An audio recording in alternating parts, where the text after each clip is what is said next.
Hey everyone, just a moment. Ah, there it goes. There it goes. You know, you know, it helps when you hit the right button. It really does. Can we count that as the one technical issue for the stream? Hopefully. Maybe. Maybe that's all it ends up being. He says, "Hi, everybody. T1 Glistener Elf here. Friend of mine has too many models and not enough time. So I'm building his Primaris Inceptors. I keep wanting to say interceptors. No, they're inceptors. These are, I don't know, pretty cool looking. Oh my goodness, the green screen effect. That's kind of wild. The translucent clouds. It's a good thing these things aren't green, otherwise they just wouldn't exist. I swear, if I ever do work on salamanders, and I could see that in the future, they're just going to be invisible. Not even invisible, they will make the background, they will make everything behind them invisible too. What's that stealth wing of Space Marines? That would, anyway, alright. I have to move the mic a little bit closer. Oh no, you can see the microphone in the shot. Oh no. Sorry. Pay no attention to the man behind the curtain. Alright. So, we're going to put this together.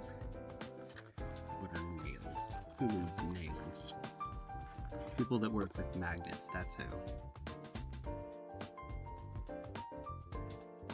There we go. Well, just to be safe. Yeah, that's enough. That's enough. You shouldn't be needing that today. I say, actually. Oh, and you'll see some, once again, miscolored because of the green screen. Other pieces that I'm going to be putting together, models. Are not in a box, obviously. I'm going to work on the boxed ones first. And then we'll go from there. Yeah. Oh, and also, these are oh dear, Terminators? Those are, I think, Terminators. Ignore the pile-up going on over here. Pay no attention to the Space Marines in the dog pile. The disembodied Space Marines in the dog pile. Alright. Whale. That's a start. Alright. There we go. Insects. Let's see. Step 1, pay attention to the instructions, because I have not put this particular model together before. There we go. Oh, and here's where we get all the stickers. Which... okay, I see a shocking lack of Aquillas on here. Or at least, I haven't come across them yet. Oh, I see 3. Oh, wait, hold on. There's a bunch of teeny tiny little ones that are so small you can barely make out that's what they are. Oh, that'll be fun to put on. Ah, well. For right now.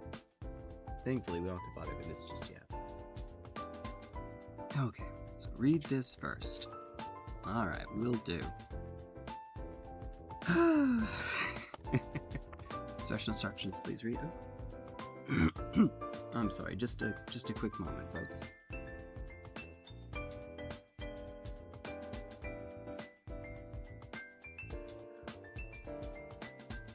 I'm not sick, I promise. Cross my heart, I'm not sick. You know, hold on, wait a minute. He never did tell me which, okay, this is maybe my bad for not asking, but again, I didn't know. There's a couple of variants that you can do for these, the variant being the weapons. Now, he told me he did not need me to magnetize them. So, if that were the case, what I could do is I could just simply put a magnet in the arm, and then we can swap them out. But he told me he didn't want me to. So...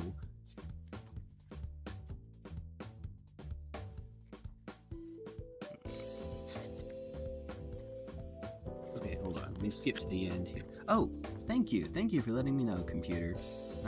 I will finish setting up my device. Okay. What's given on the back here is that for the Inceptor squad, you have an Inceptor and a Sergeant. It doesn't give the different No, those are the weapon profiles. Oh, right. Okay. Yeah, it doesn't name the weapons. I know this is give me just a quick second. I'm going to make absolutely, positively, 100% sure before I actually start putting anything together. Especially since he's online. Okay. Just to make 100% sure, you don't want me to magnetize the arms of the Primaris Inceptors, right? If not, then which weapon would you prefer to have them wield? Let's go with that.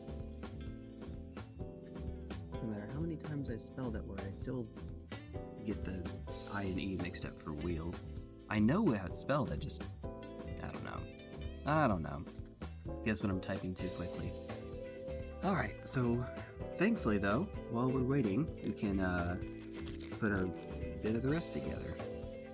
I don't know, they both look pretty cool, but if I have to go on nothing but aesthetics, actually I don't know what that is. I guess it's a flamer, I think. Looks pretty cool. It looks pretty baller. Technical term, by the way, baller. Alright, set these aside for right now. We'll put them up top above the camera. Alright, so for the parts that are the same, let's just get that shorted out. Hope you all are having a good old day today. I'm gonna get this off of my screen. I know you all can't see it, but I don't know. It bothers me. I mean, click. There we go. Alright, so 61 and 62, which we have 3 of these. Ooh. That's fine.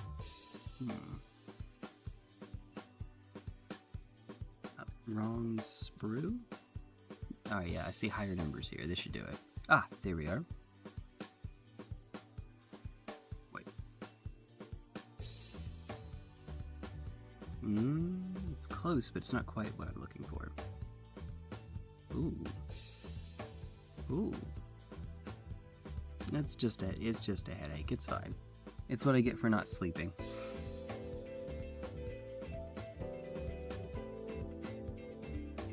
What is this piece? 61 and 62. Okay, I see the 63, 4, and 5, so I can put those together on, or at least get those cut out. That's easy enough. She love being itchy and scratchy.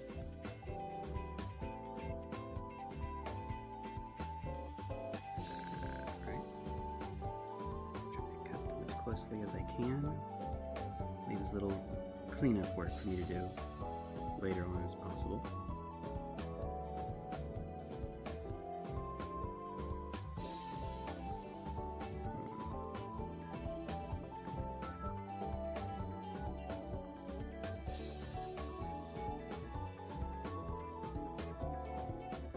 I haven't actually used this one for that long, but I've used it quite a bit. I'm starting to worry if maybe it was getting dull already.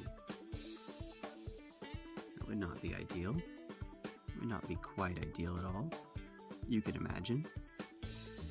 Alright, let's see.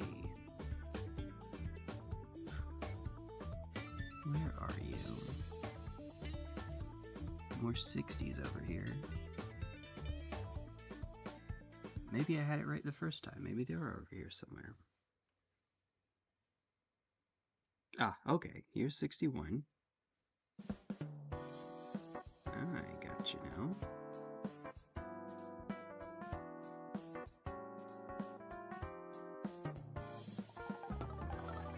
Man, what a sprue design. That's interesting. It has sort of a W shape to it. Which is always fun to see.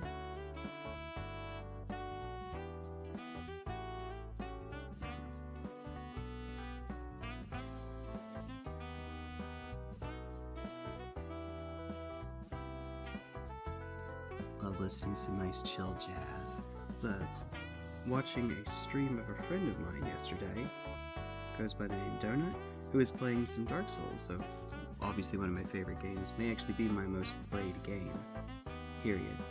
And he was just putting on some bossa nova and playing. That's a nice chill way to do it.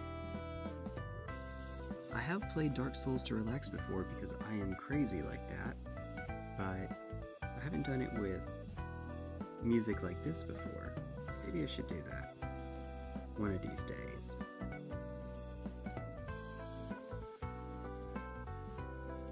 I know this is much farther away than I see people put their cameras right up close. This does let you see the whole process, but it doesn't let you see anything terribly closely. Sorry about that.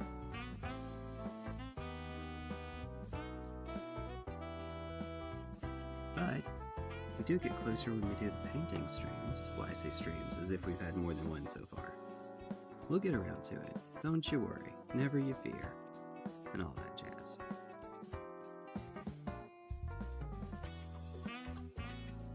Oh, and there is a timer on the stream too. I mentioned this on Discord, but Kiddo is going to be playing soccer today. That'll be fun. That'll be fun. And the ones over here are already somewhat assembled. I'm just going to have to finish up and pose them properly. I don't actually need to do this part right now. I'm just being OCD. Seeing the little dog pile there. I'm not actually OCD. Alright, let's see. Surely you have had time to drain down. Surely. This, okay. Make sure I put it together properly first. The heck? Well, it's a good thing I'm dry testing it. That's better. Okay. Whew. That's the way that seemed intuitive. It just didn't. Now I know what to do.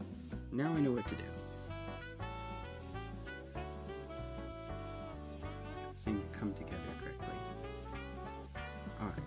I have left you upside. Thank you. So I have left you upside down for how long and you still weren't out yet? Nope, we're good. We are, in fact, good. Something, we're so back.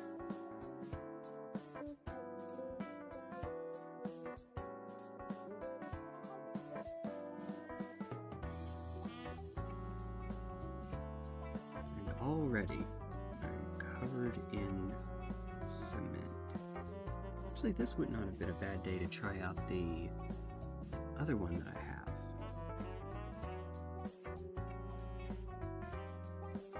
Maybe I will. For time's sake, I probably shouldn't right now.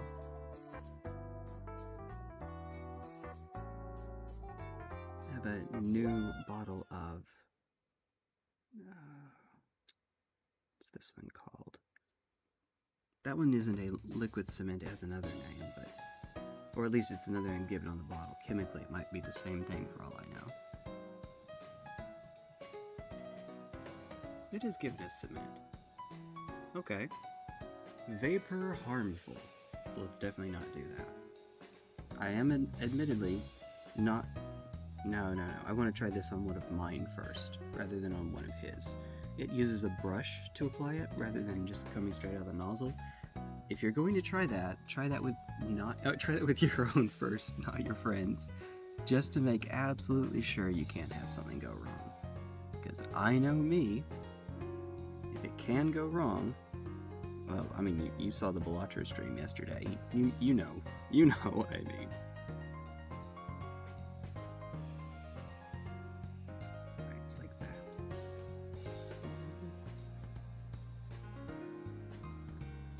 The joy of being itchy and scratchy. Sounds like the name of a Simpsons memoir. The making of.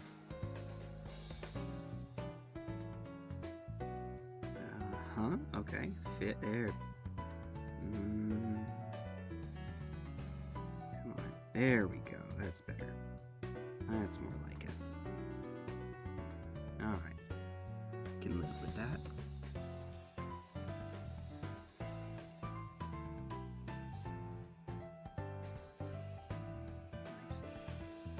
chill Toho music. Well, I mean, I guess I was about to say, you know, the Powerpuff Girls mayor. Kind of have that going on a little bit. Who needs to see my head? But it's not quite that bad. You can see my, there we go. Actually, no, it's the, you see my head. Ah! Jump scare. No.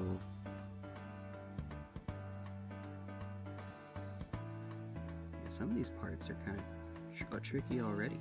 They don't seem to fit as cleanly as the designs that I'm more used to. I'm doing my third one here. There it goes, there it goes. We're getting faster at it, at least. And then while those are drying, let's see what else we can find. 66 and 67. Alright. Fair enough. 6. Oh, no. Yeah, that's going to be fun. It's going to have me go around the world here for them. I don't know if that's faster to switch from hand to hand or to just turn the sprue around, but kids, don't make me turn this sprue around. Alright, here we go. 66, and then 67 goes underneath. Which is... I saw that. Oh, I mean 68's on the other side. I can just cut these out while they're here.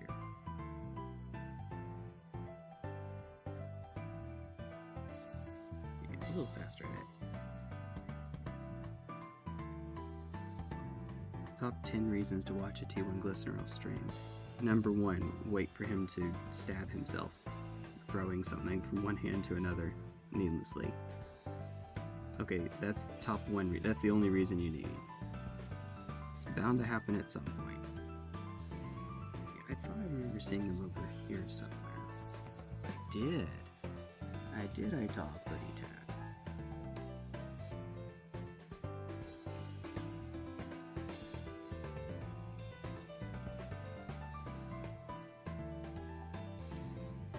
Like that, see? No, we're good.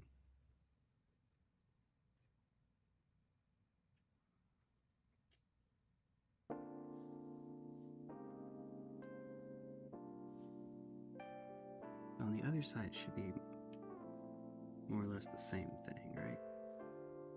And the part number is 69. Look, I'm very mature. Okay. Oh, they're just kind of scattered all over the place.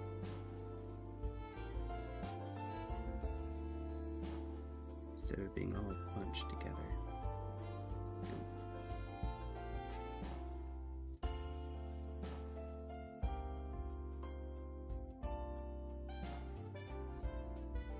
Here they are. I see you.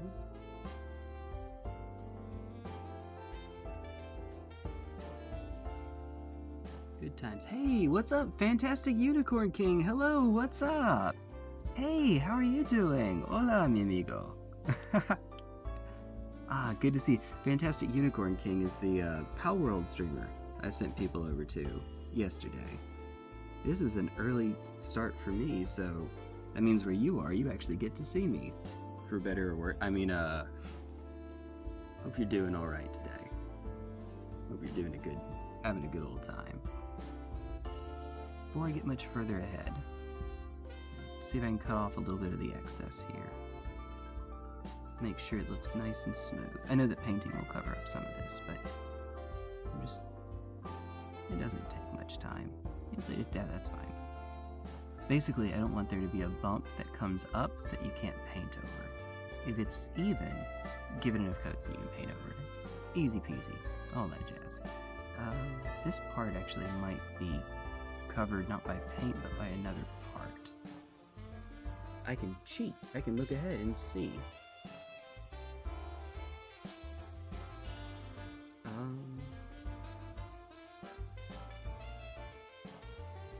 Oh, it is, yeah, so there's no reason to bother cutting that out. And in fact, the, wait, are there pauldrons on this? There we go. Hey, Silver's Scratch Built Productions. What are we building today? Primaris Inceptors. Primaris Marines, aka, you know, we've had regular Space Marines for so long, we need more people to buy more of our flagship products. So here you go. Now they're bigger and cost more points, and presumably do more on the battlefield. I don't know. I don't play Space Marines,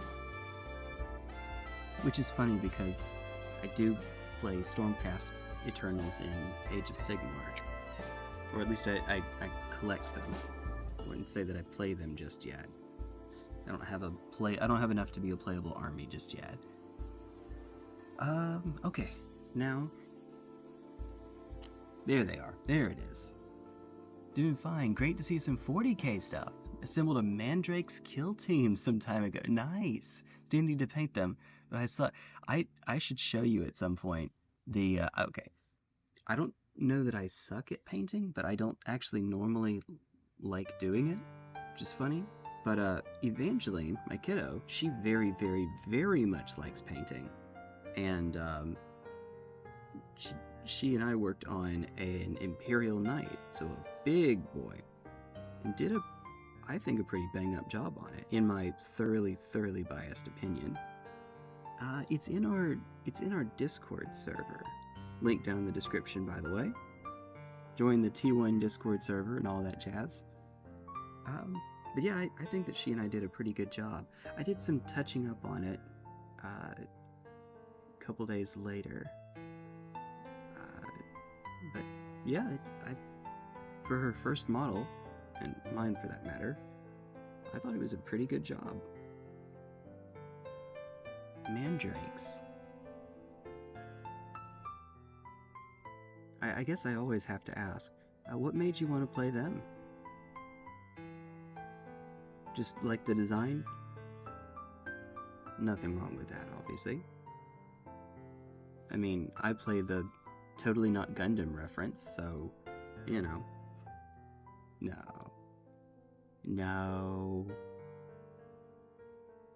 Tau. Weeb communist blue man group in space. That's what they are.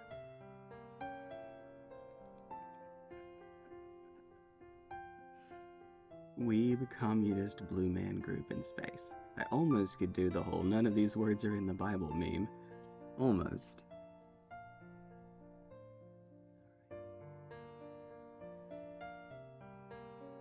Almost, I got it. Almost. Doing it on this one instead, because I'm being a hipster. Being different. There we go. Alright. Thinks about the flight stands. That's okay, it'll be alright. It is a little bit easier because in his case, I actually asked him, would you like me to assemble the model and not put it on the flight stand first? Because with mine, if they're already put together, I put painter's tape over them so that when I'm priming them, it does, and just painting, but it doesn't get on the flight stand. But he said he doesn't mind, so, there you go. Plasma. He said I should, oh, sorry, really quickly, we're going to take a little detour here. Do the plasma. That's the one without the huge, call it a shield plate over the front, right? So there's two designs that you can use here. I think that I know which one's the plasma, but I want to make, like I said, I don't play Space Marine, so I want to make absolutely sure that I know before I say. I think that one of these is flamers and the other is plasma, and I think plasma is this top one, the blue one. Oh yeah, that's right. The green one looks invisible. This is green. Source, trust me. Green screens are fun. Probably start a war here. I don't like Empire units. Love my space elves. That includes the evil, weird ones. Hey, no, that's fine. That's for the Emperor and all is a meme, but no, I mean, Eldari's pretty cool, and they have the advantage of always being good. They're always competitively good. The fundamental of the army being frail and fast is a very strong fundamental to have. Alright, so now I put these on. Make sure I do this correctly. Oop, oop, oop. And do I have that? Yeah, I do have that right. Well, there it goes. I was about to say it doesn't seem to fit that securely. Built some of them and they're so fiddly. Oh, the Inceptors? Yeah, that's a good word for it. The impression I've gotten even so far, and I'm right at the start of the process, some of these pieces seem to just barely fit together, and the part that fits together it's small and tight and unintuitive. Now granted, I'm at the very start of the process. Maybe it's different as I go forward. See, that wasn't too bad, he says, knowing that he has just jinxed it. Go away. I also have some of that. Here, I'll show you in just a second.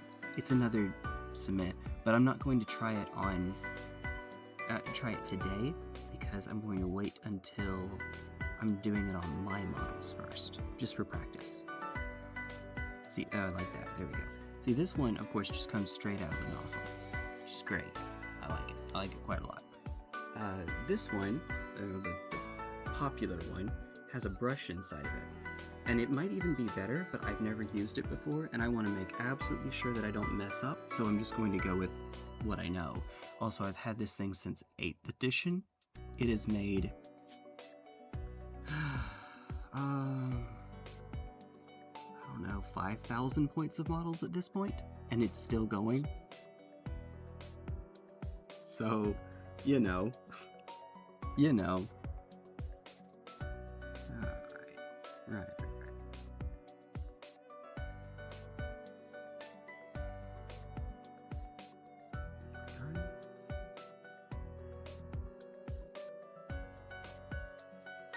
Ooh. I can do this. Put the lid on it, because this will be doesn't take a sec.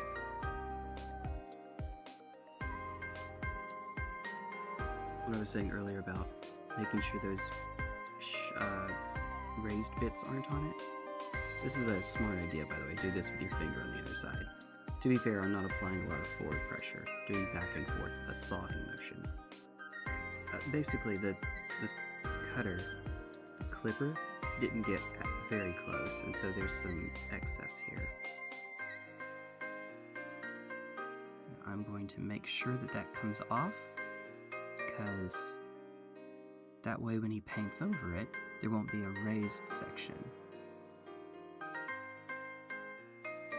Just do the same thing. See, these aren't for me, so I'm trying to take extra special care. I should check the others to make sure. I mean, I could be a bit of a perfectionist on this one.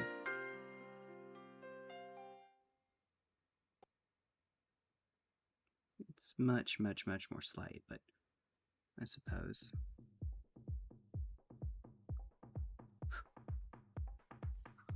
Alright, come on, buddy.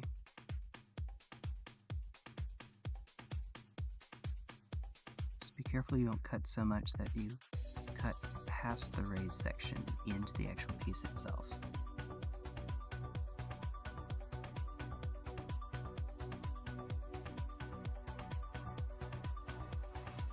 That's good. That's good. Yeah, that's good. Here.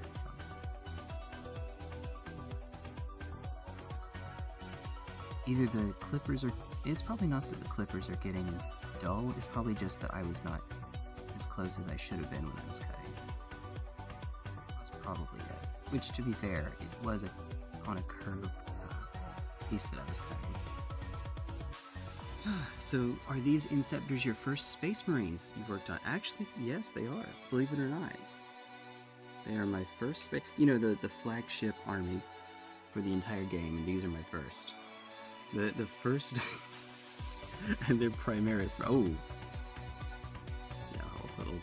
I'm gonna be a bit more of a perfectionist here.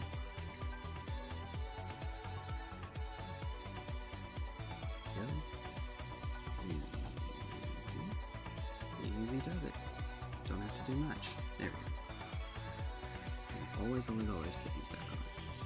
These little caps here. Inevitably, if I don't, I will stab myself. And let's definitely not do that. Please and thank you. I would like to keep my fingers. Alright. There we are.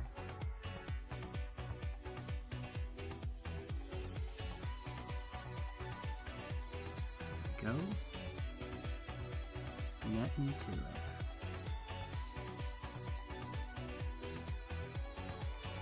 Did I? Oh, I did get that. I'm gonna be more of a... Look, you don't have to be as much of a perfectionist as I'm being, but like I said, they're not my models, so I want to make sure that they're done really right. I need to be... I think I did a bang-up job. Technical term, by the way, bang-up job. Alright, here we go.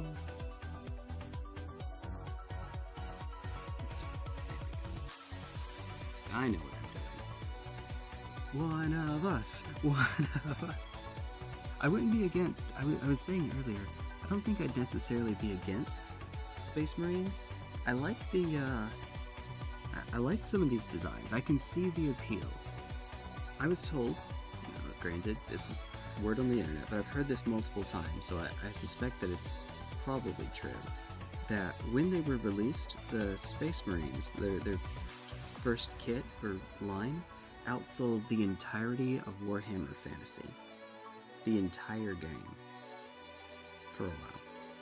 Which, yeah, that would explain the shift over to 40k, and unfortunately might contribute to explaining why Warhammer Fantasy went. Of course, also, you can't trademark elves, but you can trademark... What are they called now? The ones in Age of Sigmar? I forget. I know that they're off-brand elves. I just remember Ideth Deepkin because, you know, underwater elves. That's what Evangeline wants to play. I think it's adorable. She thinks they're pretty neat.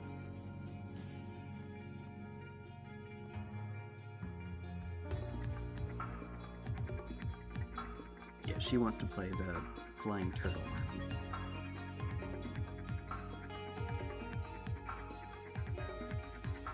And honestly, who can blame her? Flying turtles. Fingers are overrated, hooves are better. True. You know what? True. Can't argue with that. I see what you did there, Unicorn King. I see what you did there. Alright. So while that's drying, 72, 73... Oh yeah, you used both. Okay, that's fine. That's fine. I was about to say, do we just have to choose? And if that were the case, then I would be asking him which one he would prefer. But it looks like you have to use both. But you have to put the smaller... So, they're Inceptors, which means they have jump packs. They don't... I think that they do have the fly keyword, right? But, you know, they're jumping all over the place.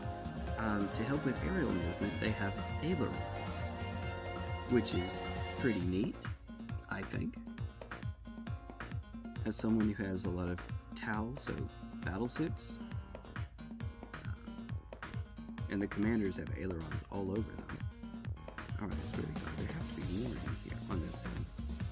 It wouldn't just be 1 of 6 and that's it. Surely. Well, I guess they could have just muted the room. You never know. Maybe it's just a case of I am blind, but we'll see. See, these are much better. Nope, that was exactly it. That they only put one, random one, on the sprue. I don't make the rules. I don't make the rules.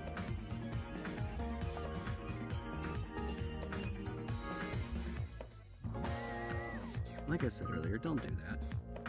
Don't yeet sharp objects from one hand to another.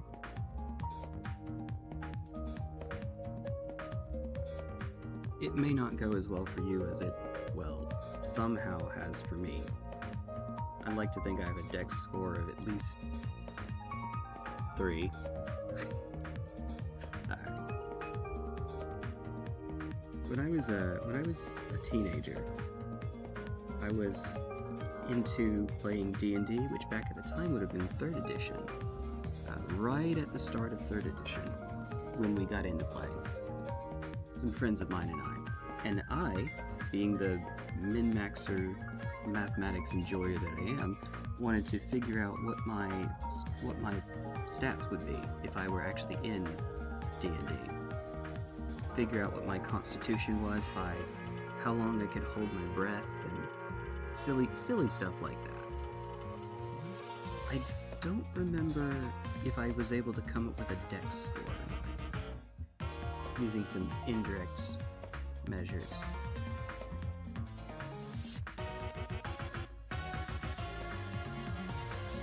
Also, the more you get into them, the more you realize those numbers actually just don't work. They do. What do you mean my character at 15 strength can carry more than the strongest man alive? What do you mean? 15 strength. Trying to use encumbrance to figure out a strength score. Yeah, no. Alright, let's see. Sylvaneth are the wood elves. High elves are lumineth something something. Okay. And that, so the deep elves are the Ioneth, I think, right? So, F. Kind of like how in Elder Scrolls they have Mer, and Mer for the Dunmer, Almer, Other Mer. There's the Orsimer for the orcs. All that jazz. I don't trust myself. Sheath it for a bit.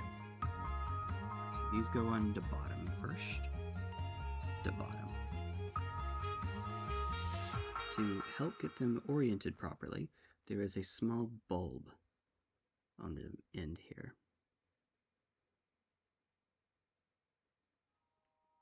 It is very finicky. Alright then. Alright. Suggestion for helping building Inceptors is attach the flight stands to the backpack first.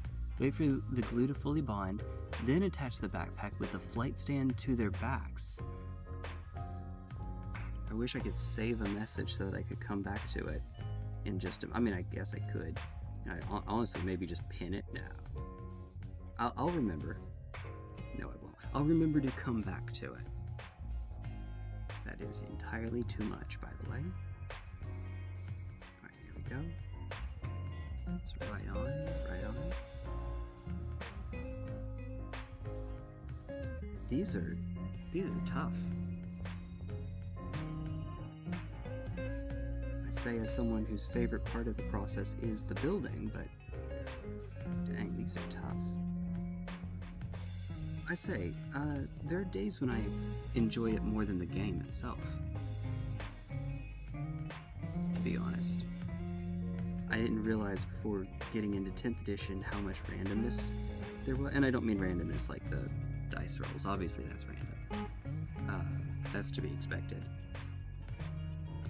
Just having it, what would you say, a mission objective dex just feels...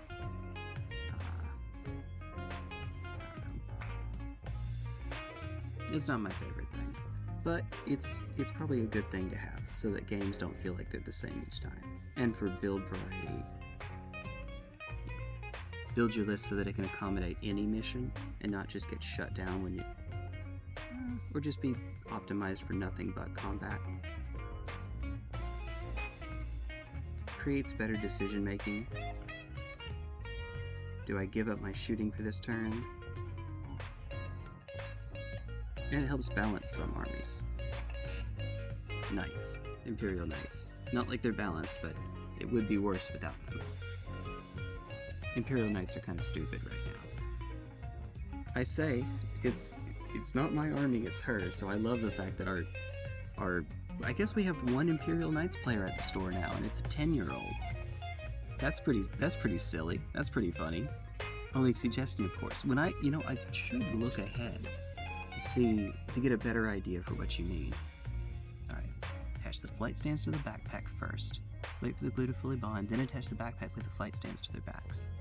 So that would be backpack is oh, this whole thing is the backpack.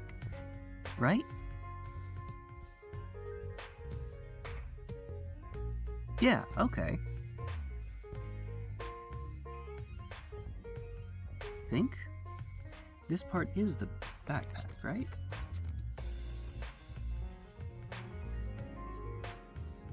Yep. Oh boy. Oh boy.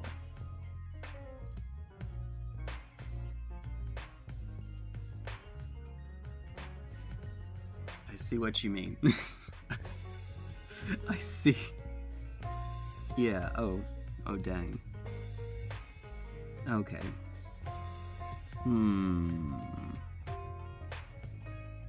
Yeah, that's probably right. Let me finish the backpacks then. Well, okay, this is the last step for the backpacks. Just putting on the ailerons.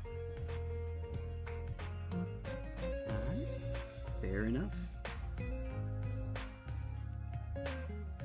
Very small connection, but yeah, that's why I see. It is so instead of being a bulb, like you see, I think on all of the towel that I use, they have a bulb, and you put the bulb into it, and that way you can, that's better because you can rotate it, you can actually change its orientation, all that jazz.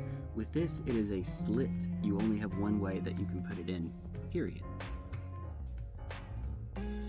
Which is fun. No, it's fine. It's fine. It's fine.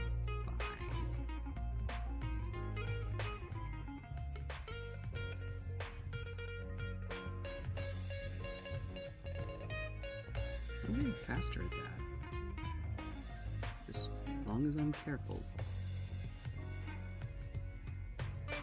I've said it once, I've said it a million times by now. You're not mine, so I want to be really, really sure that I get this just right. Oh god.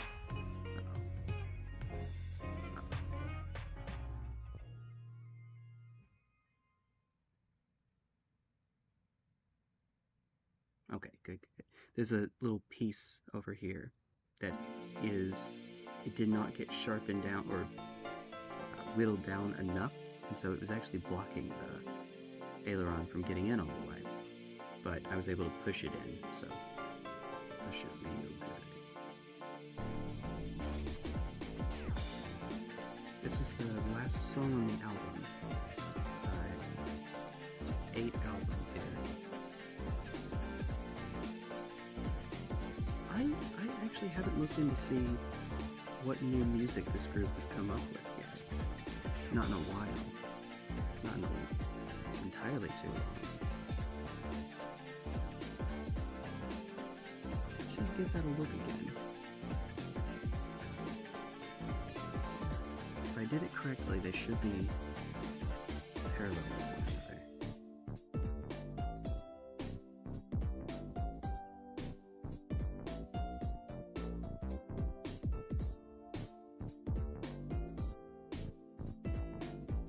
Yep, okay. Good. We finished getting the ailerons on. I don't know why, but this is a bit of Zinch world. Is it? Oh, yeah, the background.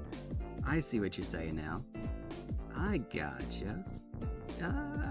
I'd like to think that we're just going through the warp, that's all. This is what the warp is like. Surely, totally, definitely. Let's go with that, actually. So I was trying to explain in a very basic manner the concept of the warp to Evangeline, and I haven't gotten into the demons infesting it. I haven't gotten to that part of it yet, but I explained it to her as if you could travel at the speed of light, so the fastest speed in the universe, right? Well, for anything that has mass, but whatever. Technically don't matter. If you could travel as fast as possible, speed of light, it would still take you over 4 years to get to the nearest star that isn't our sun. That is entirely too slow for any kind of space empire to travel around the galaxy. And so they have to come up with another way. So they use the warp. The warp is kind of like, oh, she plays Minecraft, so I explained it. I asked her if she knew what the nether was, and she knew what the nether was. I told her, you know how if you travel in the nether, you travel further on the overworld? She didn't actually know that part. So in Minecraft, for every 1 square that you move in the nether, you move 8 squares in the overworld. So it kind of works like the warp, right? You get to cheat a little bit. You get to move more quickly than you normally could. And that's basically what the warp is like. Now, like I said, I haven't told her about the whole demons infesting and trying to eat you. Actually, if they eat you, you got off pretty easily. I haven't told her about all that yet. I don't plan on it anytime soon. We'll get there when we get there. Better than how I describe the warp to a small child. Well, she's big into space. She and I are both big into space. That's why she has all those space shirts that she wears. She is, and maybe it's just a phase, but she is obsessed with going to the stars. So, I think that's pretty cool. I think it's pretty cool. Admittedly, a part of that might very well be my fault, because when she was very little, I told her that in a really long time the sun will explode. And she was so little that she thought, you know, she started crying. It was kind of adorable. It was really adorable. She has a heart of gold.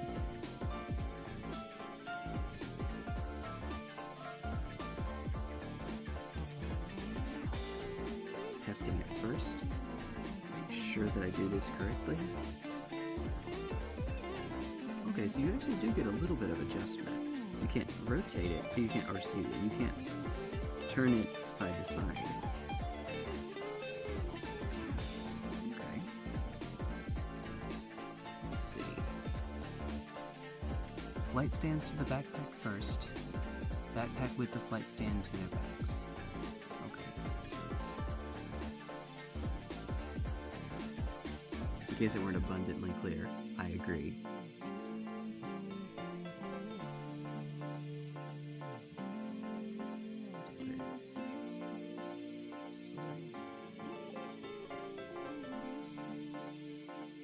Try to make it less likely that I put too much on. I'm going to put it on the flight stand itself.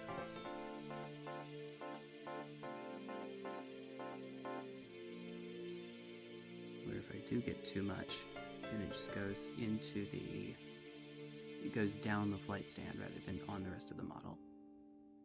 Oh, this might take a while actually. Oh, this really might take a while. Uh-oh, uh-oh.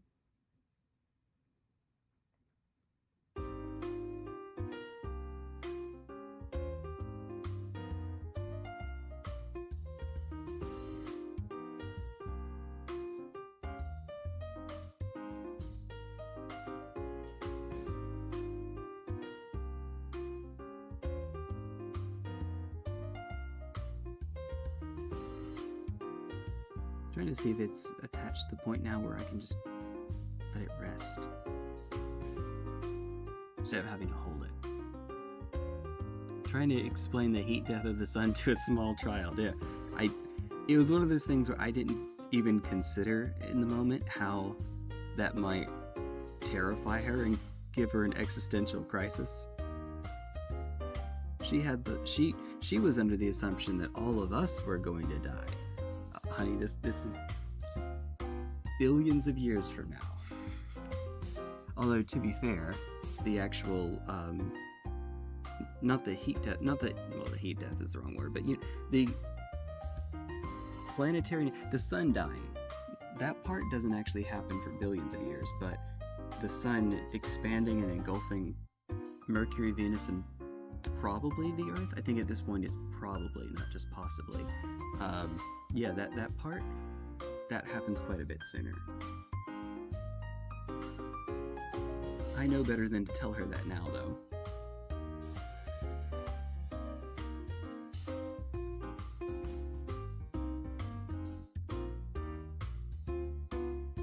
No, I think she's old enough that if I were to try to explain, oh yeah, by the way, this won't happen for an extremely long time, well outside of our lives, we will have more than enough time to get off this planet first, hopefully. I think at this point she could probably understand that. Maybe. She's 10. I think we'd be better off. She was maybe 5 at the time.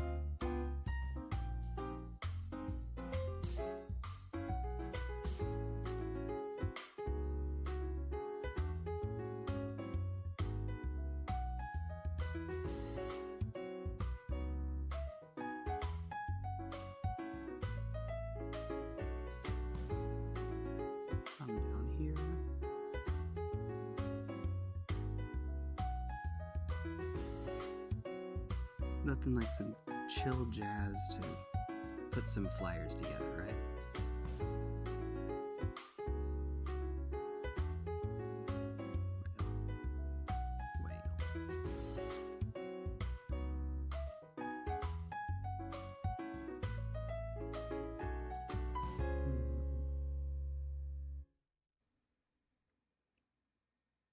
Holding nice and perfectly still. How's your day, by the way, Aaron, while I'm waiting? How's your day been? And Dark Angel, you too, how's your day been? Dark Angel from the Dark Angels chapter. We've been making Synth jokes for a bit. Here. Yesterday when you came on, so Cinch's favorite number is 9. And yesterday when Dark Angel came on, I was playing Balatro, and I said I should have, when I was deciding what card to build on, I should have made it the number 9 just because of Cinch. One of the Warhammer animations for which you would normally have to subscribe in order to watch is one wherein a cultist of Cinch is trying to convert what would you say, a monastery, and is intentionally trying to drive the people working there insane. They can't talk to each other, and they're always under supervision, and they have to do menial, tedious tasks, repetitive tasks, and one of them is counting books in the library. Well, the cultist has actually placed chaos books in there, spread knowledge. When one of them gets to 9,999, the count of 9,999, starts getting visions of chaos. Just wait till it gets to 99,999. Then he's in trouble. Hey, what's up, Luna? Doing a genocide against the Corvians. All for a site that isn't even all that good, but is essential for fashion. Don't you love Dark Souls 3? Don't you love it? Oh dear goodness. For a scythe. What was the, I remember there's a run where, yeah, you get a max weapon with only one boss killed, only Udex Gundyr, which by the way now can be done in 0, but at the time it was 1. And, you have to kill that Corvian knight over and over again for, I believe, large Titanite shards. If I remember correctly. Because at that point in the game, you can't get the ash that gives you unlimited large Titanite shards. And so you need another way to farm them. And killing that guy over and over and over and over and over and over and over is how you do it. Or no, maybe it was Titanite chunks. Yeah, I'm pretty sure it was Titanite chunks, actually. it's a bit unfortunate because in Dark Souls 3, the game is designed in such a way that, you know, there's an area with lots of small shards, but none of the others. There's an area with lots of large shards, but none of the others. There's an area with chunks, but none of the others. And the slab is actually fairly easy to get. Once you get access to the DLC and do some running, you're good. You gotta get your steps in.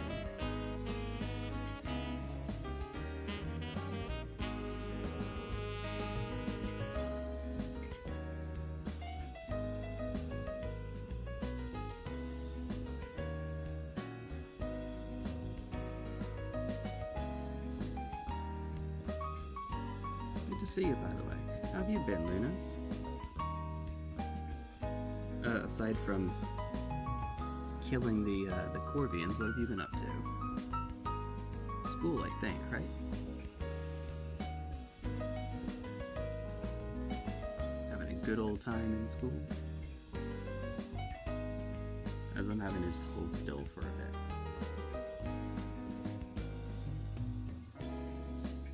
Next are the legs, by the way. They have, you know, Portal, the legs that Chell is wearing? Yeah, they have those. I think it's pretty neat.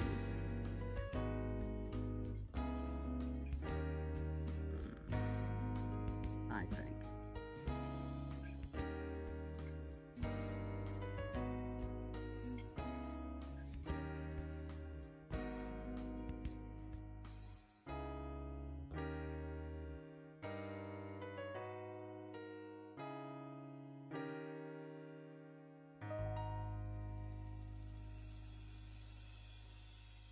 There we go.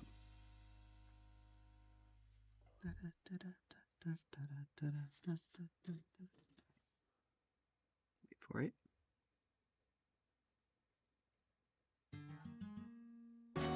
There it goes.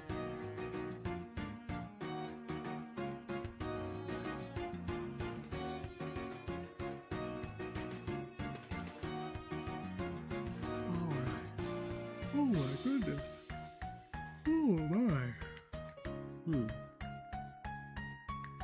5. I might have needed a little bit of sleep. Not, a little bit more. A little bit. It's fine. I was playing it with such a heavy sleep deficit. That's not surprising. I hope I caught that in time. Didn't blow everyone's eardrums up.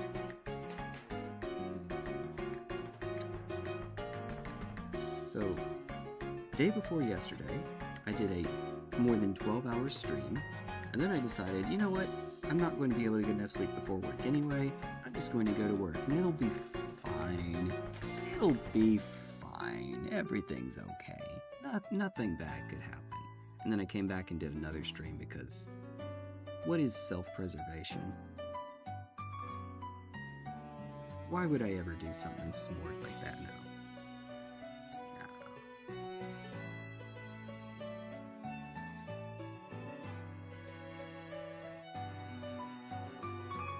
These all go together?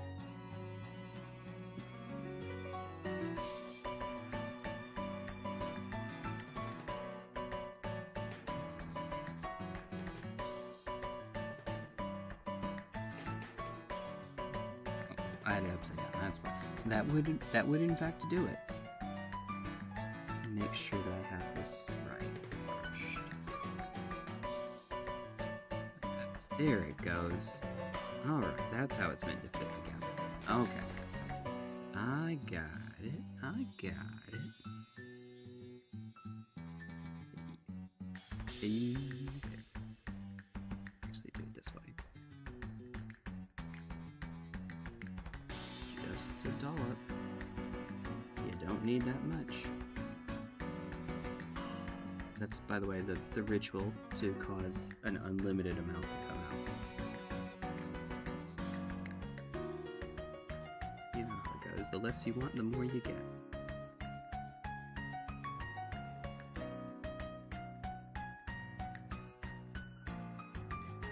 Nice. flop like a fish.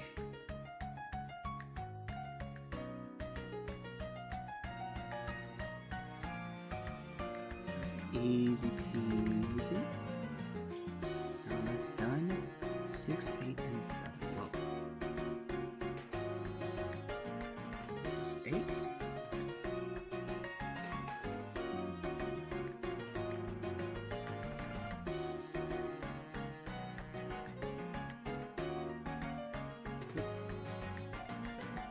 Just about.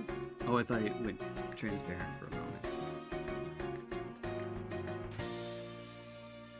Alright, so 8, 7,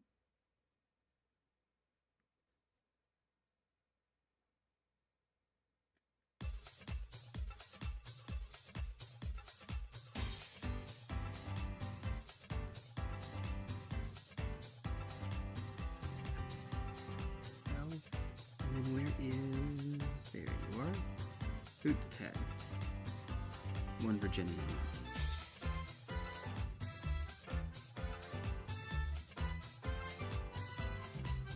And then while I guess I should be letting that dry first, before I cut something else out.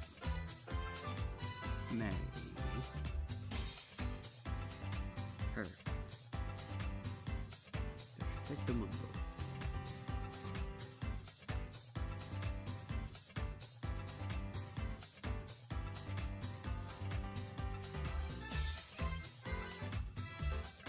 This sounds to me like the beach episode of whatever.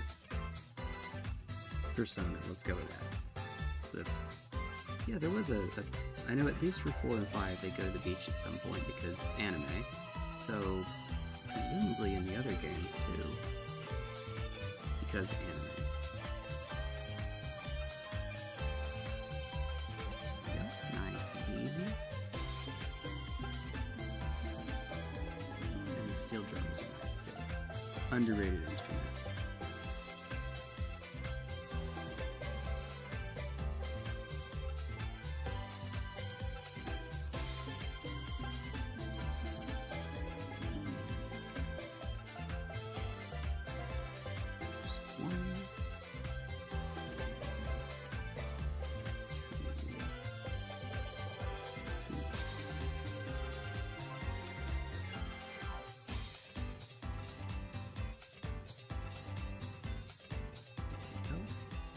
It will come out.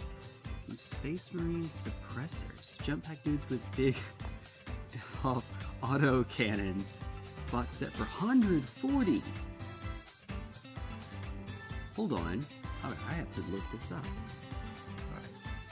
Space Marine suppressors.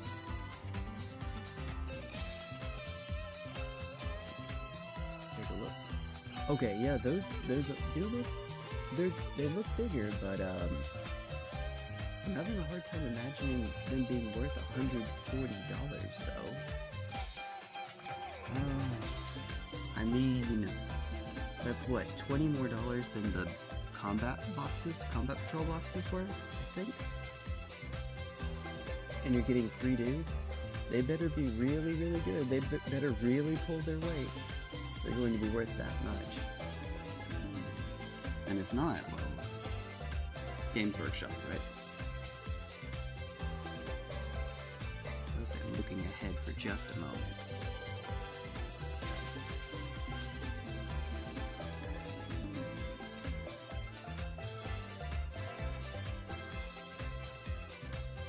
It might actually be smarter for me to do it the other way around. Do it the way that it lists on here. Just in case. All roads lead to Rome, but some are faster than others.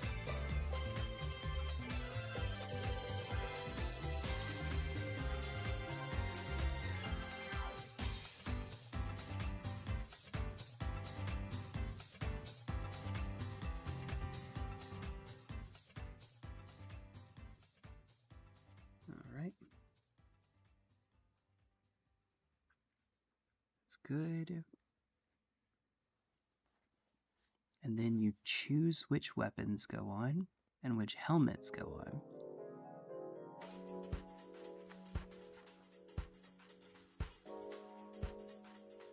Make sure before I do anything silly here,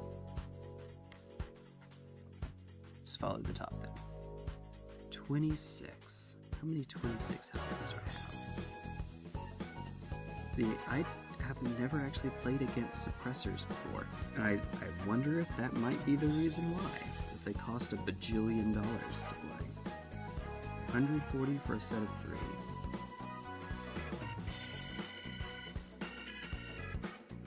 Alright.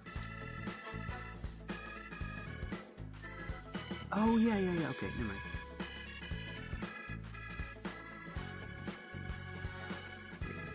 Message a friend of mine, the one whose models I'm putting together. Figured it.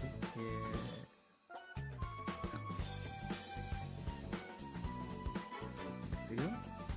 Helmeted heads for plasma. Yep.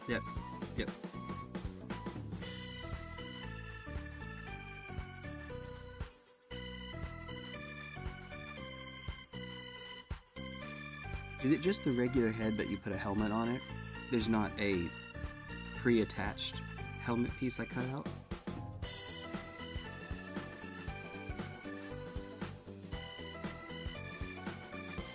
It'd be nice if I could actually find the thing. Yeah, the number given on here is different. It looks right, but it's 26. Was there another? No, there's not another Willfox.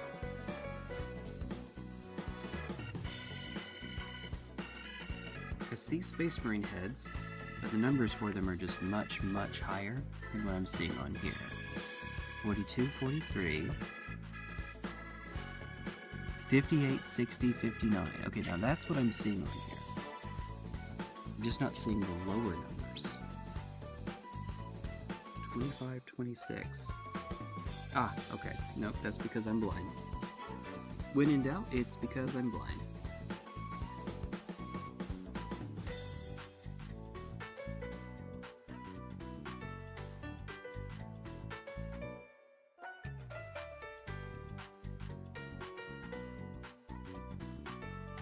Add-on visors. That appears to be correct, yes.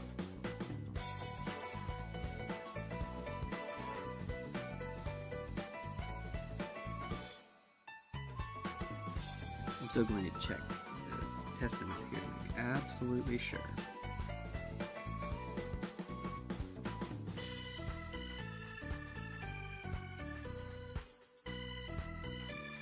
Dude buddy is from the Blue Man group. I mean, it looks... It can't be like that.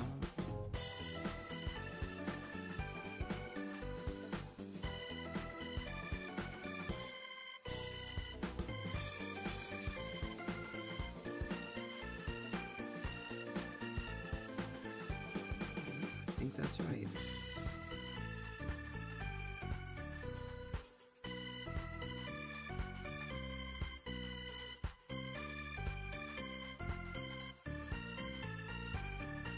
Oh, you attach it to the suit, not to the head to the suit.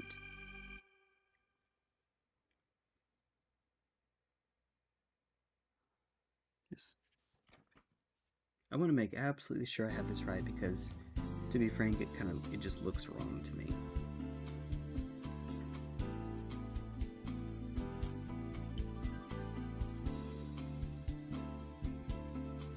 Ooh, uh-oh. There's still some left over. I can fit it in by itself. Oh, wait a minute. The visor is solid. Okay, so the slit in the visor, there's no way I can show you because if I get it too close, it'll become fuzzy. But I'll try to come as close as it will let me. So inside of the visor, of course, is the slit where someone would see through which you would see. It's solid in there. So it's not like you'd be able to see the face through it anyway, which makes me think that you don't put the head on as well. You just put the visor on.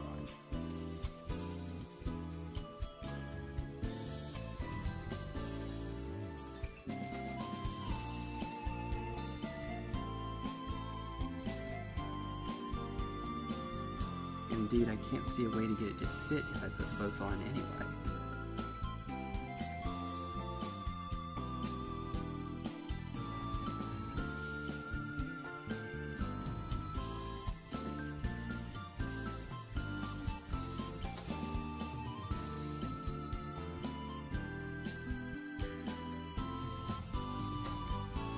And the top of the backpack is a helmet that comes up from the back above, so it'd be hiding where the head would be anyway. Skip ahead for a moment.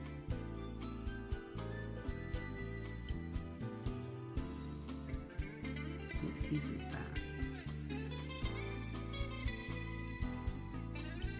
Oh, wrong one.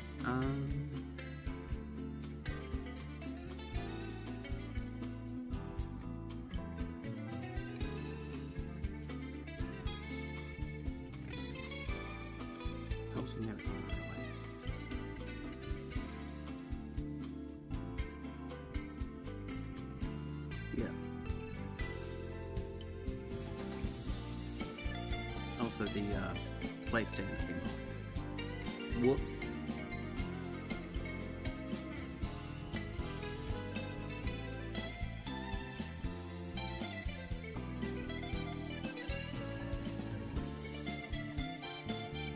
Don't get me wrong, not that your idea was a bad idea, I just didn't hold it for long enough.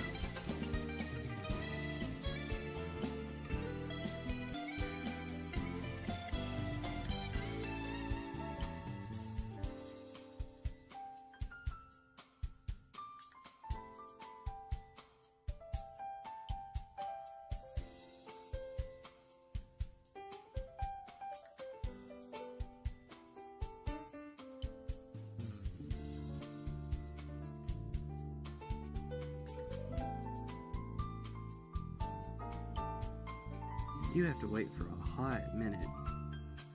Oh boy, sounds right, yep.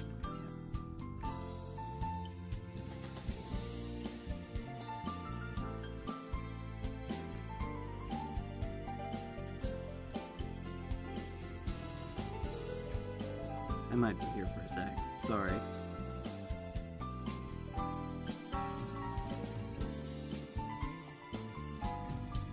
That one went down correctly. This one is very slightly off. This one just came off entirely.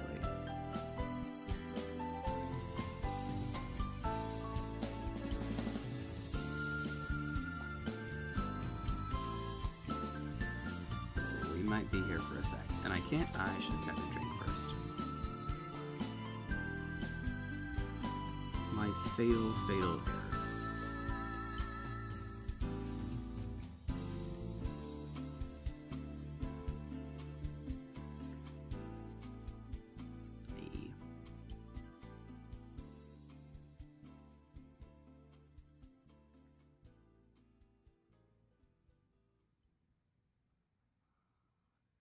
The curse of the flight stands. Yeah. Yep. And especially because these aren't straight, they're curved flight stands, which makes sense for the design, but the joy of them being curved is that they're harder to keep balanced when you're just trying to leave them to dry on their own, like those. Yeah.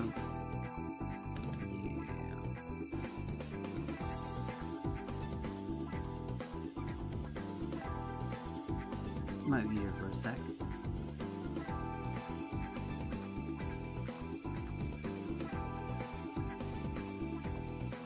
Don't you love it? I am going to have to hurry up anyway. He says as he's having to hold it in place, but you know what I mean.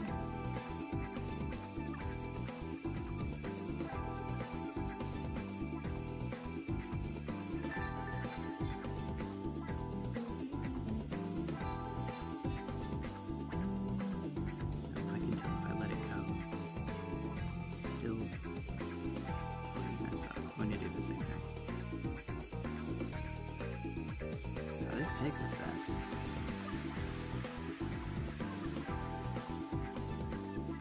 Woo. So how was your day? While we're waiting. Actually, you might have already answered that. I think you might. I think you did.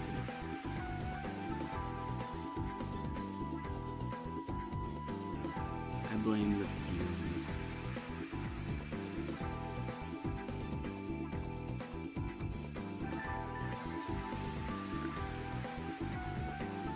Would you please?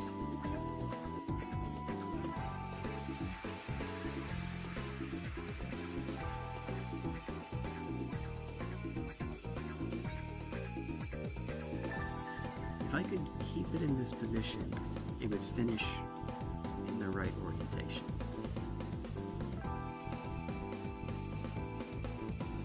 If.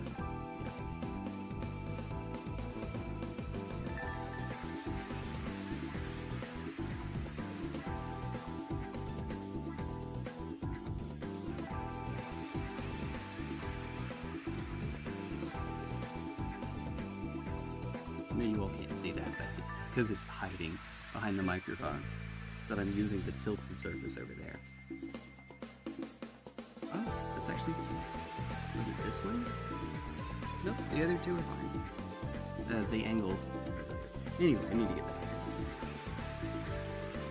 it. Or else we're just not going to make it in time. Alright. Let these be attaching.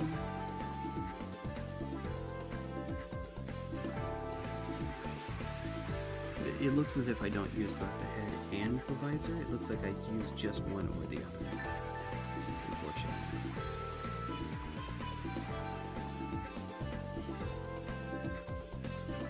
It looks like I'm not able to use both at the same time.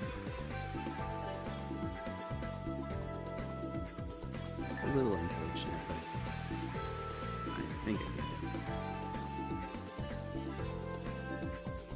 Nice.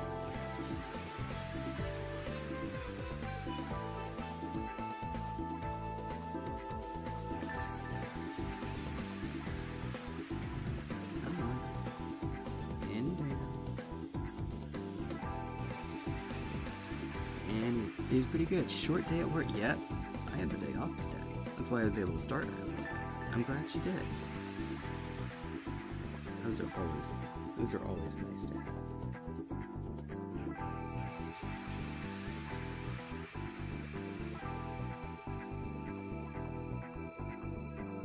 Just wipe the excess off. There we go. This one's head is meant to be tilted a little bit. The visor even has a cutout for it on the side that fits against the front of the breastplate. So it's not conjecture. Dry test it first. Oh yeah, you go way, way on up.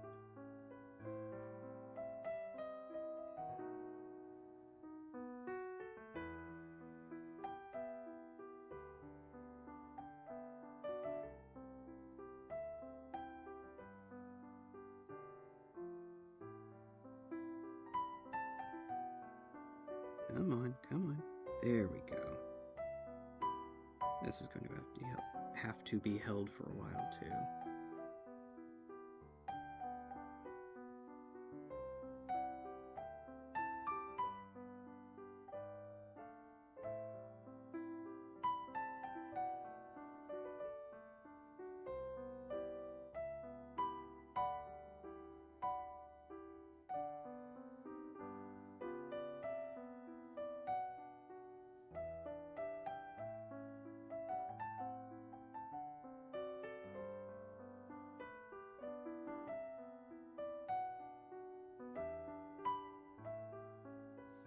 She love being itchy and scratchy, right when you're having to hold still. I sure do. Alright, there that goes. Good. Alright, now what's the next step? Got the head. Weapons. Weapons is the next step. I'm gonna hold off on those for just a bit. Just a wee little bit.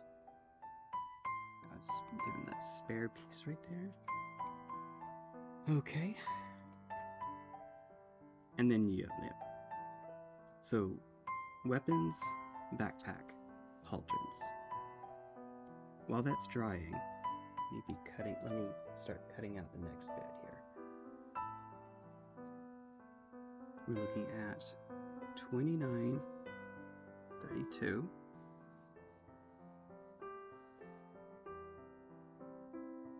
Two goes over here.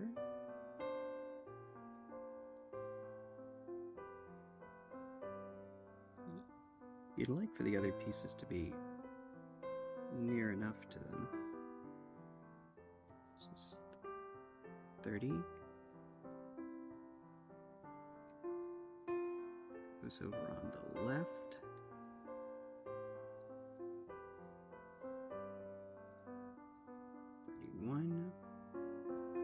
There you are.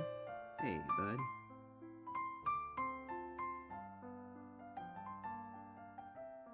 Oop, nice. Do a little break dance here. 29 is a big leg. There we go. Aha.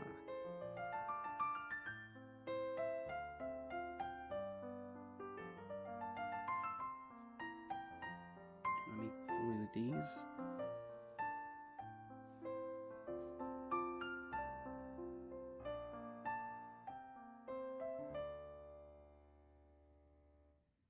It can be drying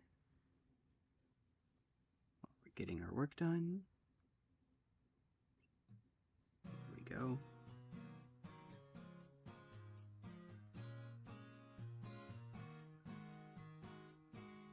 Something nice and chill to listen to. I admit sometimes I put on streams like this when I need to get some work done.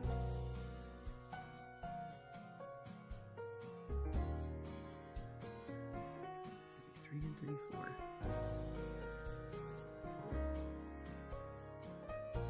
And there they are.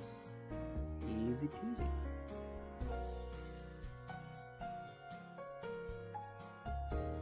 There we are.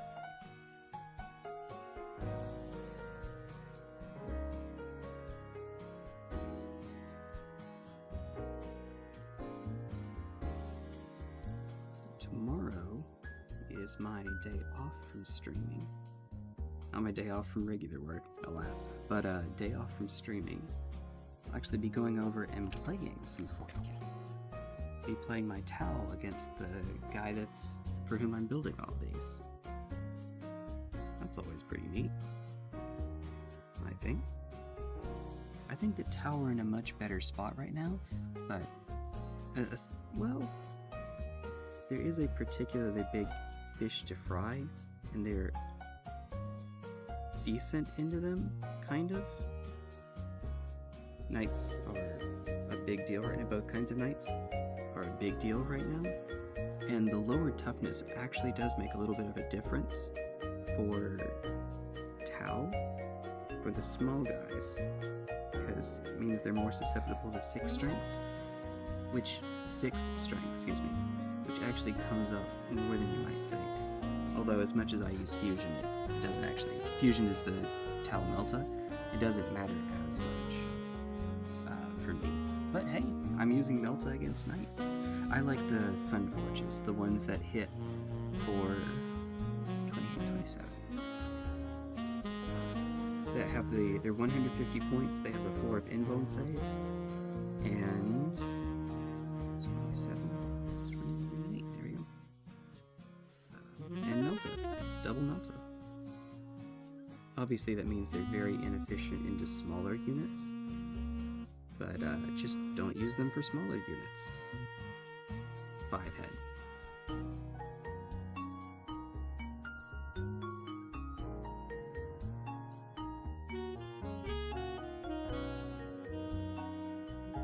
Unfortunately, there's their fusion is, I believe, 9 strength, if I remember correctly, on the Sun Forges. With Retcod, you go up to 10, and that is 1 shy from the 11 that you need for the Armigers, or the War Dogs. It's a little bit unfortunate how that works out, but that's how how it is. Interesting, the shortcomings in close combat are a deal breaker for me personally. Here's a fun little bit for you. If I ever do actually make a battle report or just show me playing Tau, I have this funny little thing that I do that is mildly annoying to some of the people at the store. Mildly. It's one of those things where when you first see it happen, you're like, oh, this is stupid, and then you realize why I'm doing it, and you say, oh, this is stupid. I use my Tau in melee, actually. I charge with my Tau.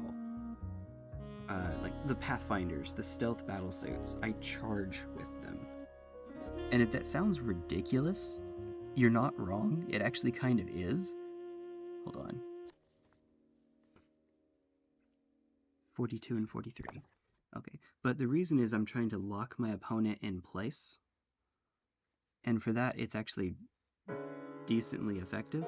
It means that on the first couple turns of the game, basically that I get to score many of the position-based mission objectives, and my opponent doesn't. And I get to score the I get home objective and usually 2 other objectives, and the opponent doesn't. So I basically try to build up an early lead with taking objectives and getting secondaries and denying my opponent's secondaries, so that by the time that they inevitably, because of course they will break through my models, of course they will, and they're Tau in melee. They don't stand a chance. But by the time that they do that, they're hopefully too far behind to make up for that. Is this right? Yeah, the helmet looks wrong to me because it looks like it's showing. Imagine if I wore something that covered up to here on my eyes but left my forehead way it just took away all my hair. It looks way unbalanced, but no, that's how it's supposed to look. Sure, let's go with that. Let's say that's fine. Now, that said, I am weird. You don't necessarily want to do that with Tau. And I very strongly suspect that it's the kind of thing that you can...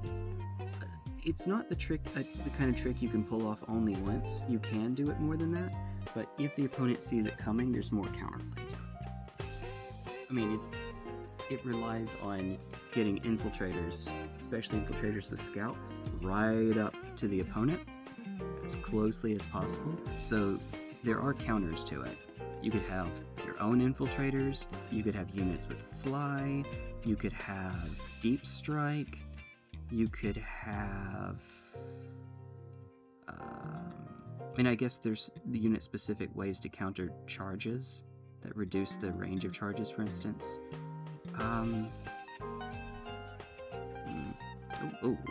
Hold on, buddy. Oh, there's a section I missed.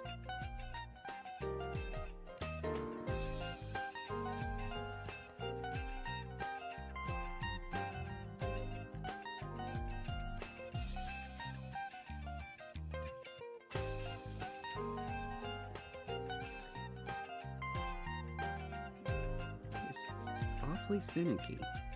Doesn't want to stay in place.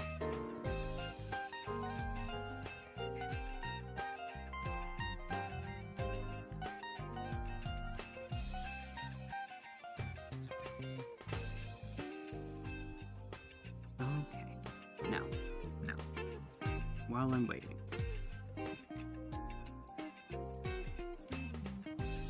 And so the moral of the story is, do as I say, not as I do. Well, I say that.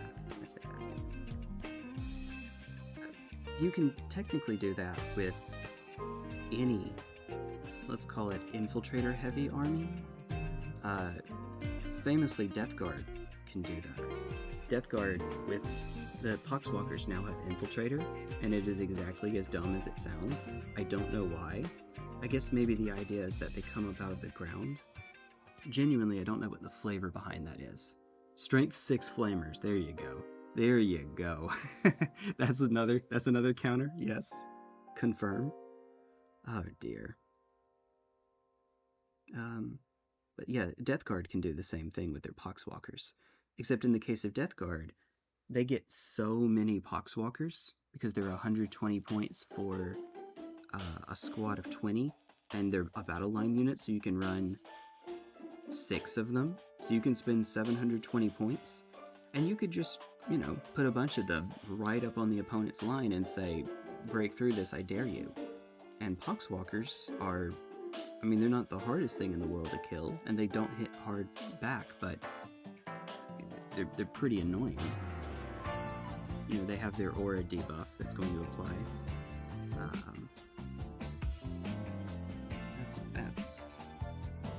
They're a little frustrating. It's okay. Yep. Poxwalker spam is an actual playstyle. You can actually do that if you hate having friends.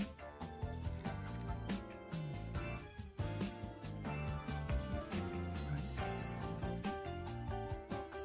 60 again. If you hate having friends, says the guy who admits to playing Infiltrator Tau. What's another? Oh, Imperial Agents can actually do that too. Although, for Agents, it's often like the whole unit will be a model, so they aren't as, they don't screen as readily, which does matter for counter-infiltrating. Let's see. 49. They're not on this route anymore.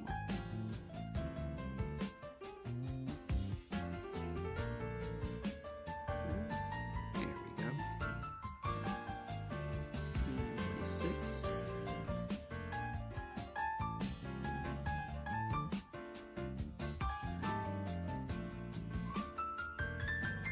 Hey, what's up, Butler?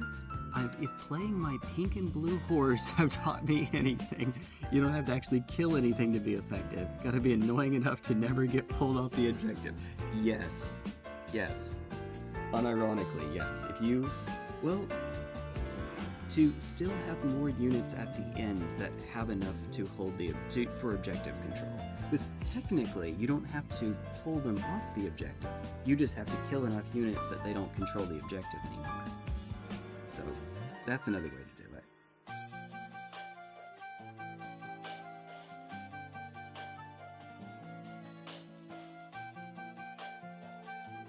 And that's why, as much as I've been hyping them up, Poxwalker spam isn't utterly broken. It has counterplay. If you can just do enough to make it where they don't have the objective control to hold it anymore, then congrats. Congratulations, a winner is you. That is 51 and 50. Naming off the numbers on the sprue. Do these first, and then while it's drying, I can work on the rest of it. The rest of these.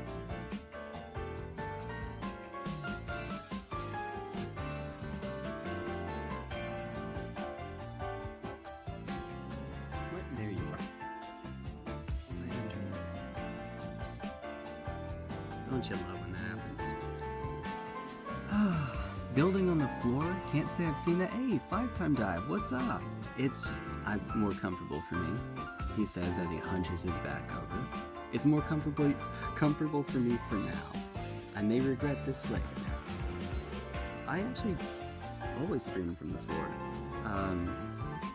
Whether it's a building stream like this or a gaming stream, it's just more comfortable, I guess.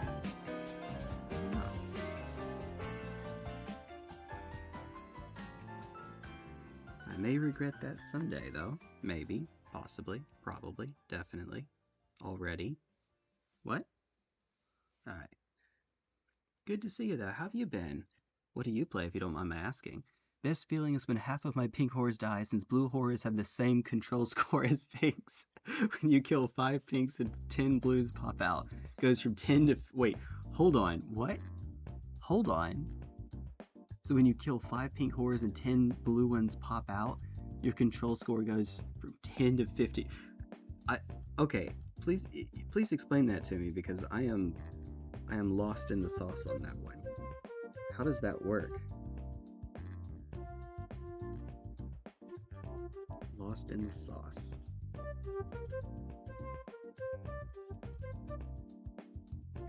I had an idea, by the way, for a flavorful army. This is not a good army. Do not actually do this. You will waste your money. I just think it's funny.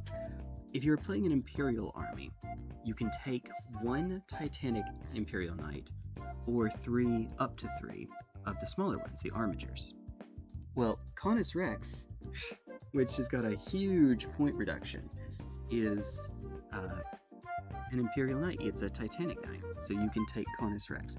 Oh, it's right under my leg. You all can see that, so look, I'm a very smart man. For only 380 points, it's so good that if you're playing an Imperial Knight army, honestly, it's maybe even just an auto-include. It is very, very good, and the only thing that you miss out on, I guess you miss out on two things from not actually playing Imperial Knight the army. You don't get the Feel No Pain, and you don't get the Code Chivalric, which usually means the reroll on one weapon or one wound roll for combat. Which is, or excuse me, per model, not per combat, per model. Which is not nothing, but it's still really, really good. So the idea is that you play an Imperial Agent army, and you have Canis Rex as your Freeblade.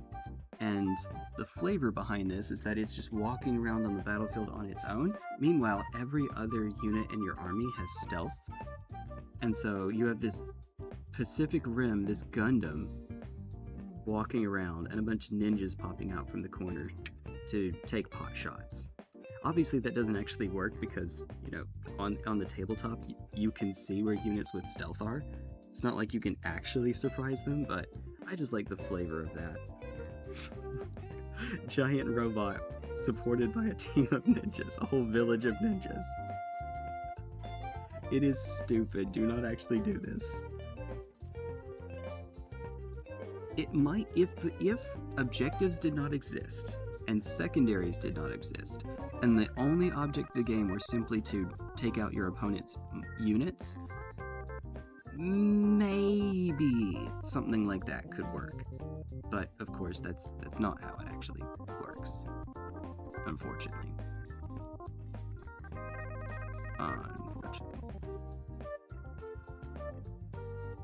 I did, by the way, play that Tau strategy that I told you about, where you just clog up with infiltrators. I actually played that against World Eaters, of all things, and I won by about triple the score, because World Eaters are, of course, they're a melee-focused army. They really can't take out any of your units before getting into melee, and so you could genuinely just set up waves, basically, of models, and every turn they have to spend their combat killing your units. They will kill your units, but like that's their turn, and then the next turn they have another wave to get through, and you just can deny them positioning the entire time. It's great. It's brilliant. Trick is you have to make sure that you don't die when you charge them. Make sure you don't die in the swing back, also known as don't charge them. Okay, whenever a pink dies, chance to spawn 2 to a max of 10 blue horrors for the unit, and it doubles the OC that model had. When you say it has a chance, because you said it spawns 2 blue and double. Okay, hold on, wait, I missed something. I missed one. Okay. When a pink horror dies, you roll a dice. On a 4-up, it spawns 2 blue horrors. Okay, so on average, it spawns 1 for each one that dies, because half the time it gets 0 and half the time it gets 2, right? And the blue horror joins in. Pink and blue have 1 OC, so whenever a pink dies, it has a chance to spawn 2 to a maximum of 10. Also doesn't help since demons can bring back models when they succeed on battle shot test. What? You have a total of 10 blues and 8 pinks from a starting group. Holy, okay, wait a minute. That's actually kind of silly. I like that. Okay. I didn't realize that. Demons can bring back models when they succeed on battle shock test. Dang.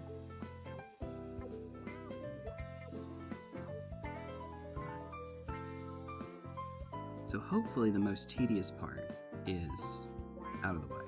Hopefully, anyway. That part is done and Dunmer. Done and Dunmer.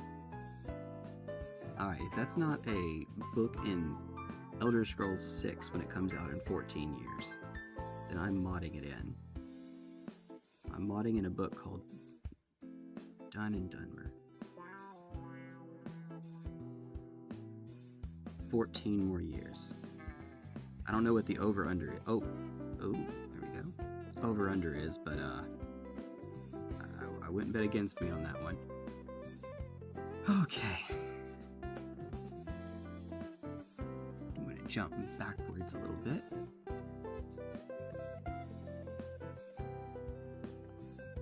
It's dried.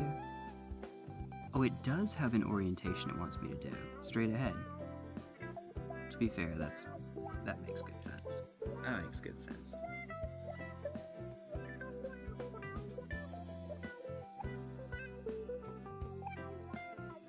I guess also, I have enough Imperial Agent models that, I mean, I don't have enough for an army or anything, but I could start picking up a little bit more, make that a priority, maybe, and then have an Imperial Agent. Now, Imperial Agents suck, of course, so don't. It's not worth it, but it would be funny. I know that there are people that actually do play Imperial Agents, but my understanding is that most of the time they kind of win as a gimmick, or win off of their gimmicks, and if those gimmicks don't work, then they don't win. So I would be very careful about it. That said, because they are Imperial Agents, just like with Freeblades, you can take them in an otherwise all-Imperial army, so you still might get some utility out of them.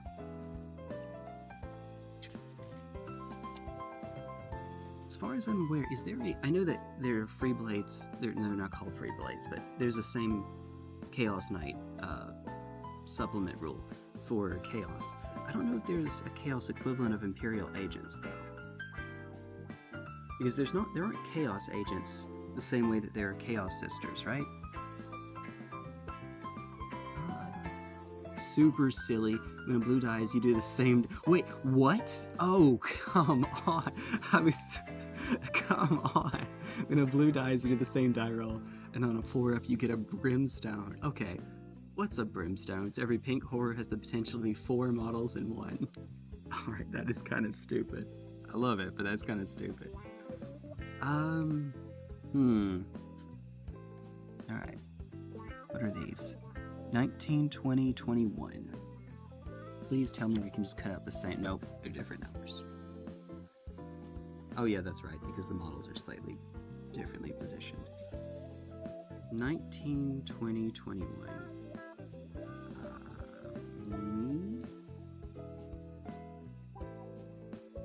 19. Extra love, just what a shame. No one can. Goodness. What I'm saying is I feel old. Alright, and then 20, which you'd think would be nearby, but is probably all the way in Timbuktu. Hey, there you are.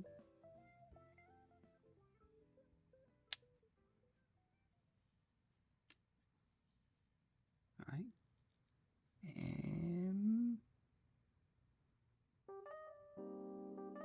Okay. Yeah, and then 21.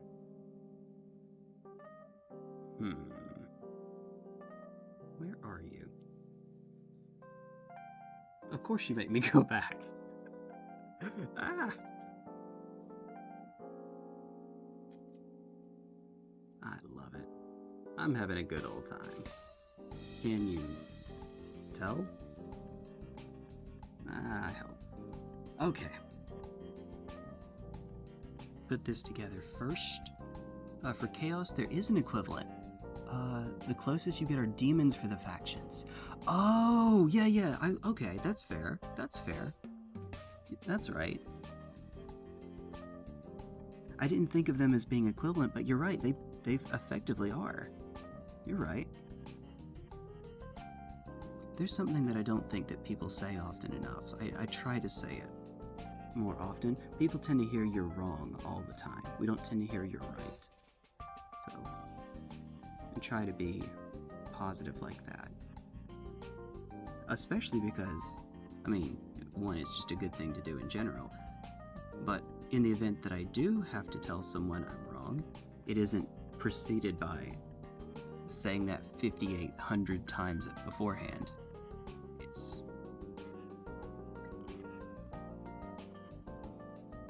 I'm going to have to hold this in place for a bit, aren't I? With its own weight, will pull it down. Well, gives me a moment to have a drink, I guess, and to look for the next pieces. 22, 23, 24.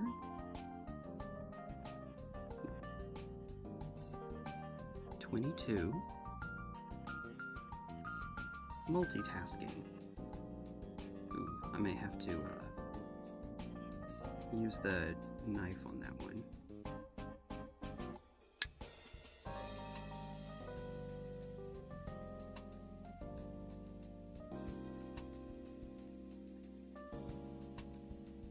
These aren't mine after all, so I want to make sure that they're done extra well. Love your positivity, don't ever change. Thank you. I appreciate that. I do.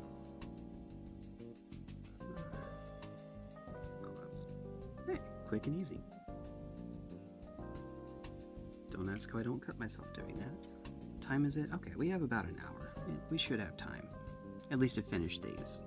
And then, unfortunately, that means we're not going to have time to get the partial ones taken care of today.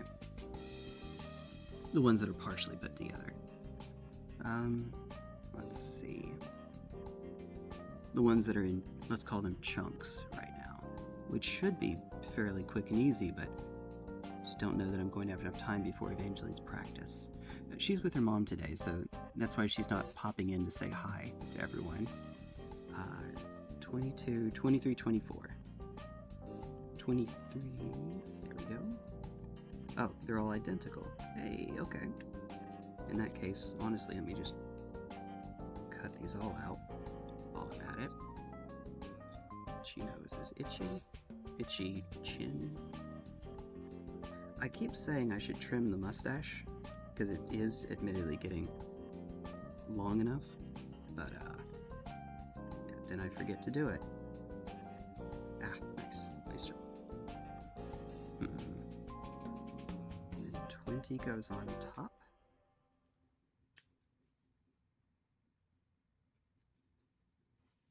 A little bit easier for me to keep track of. And hey, I don't want to go back and forth 700 times.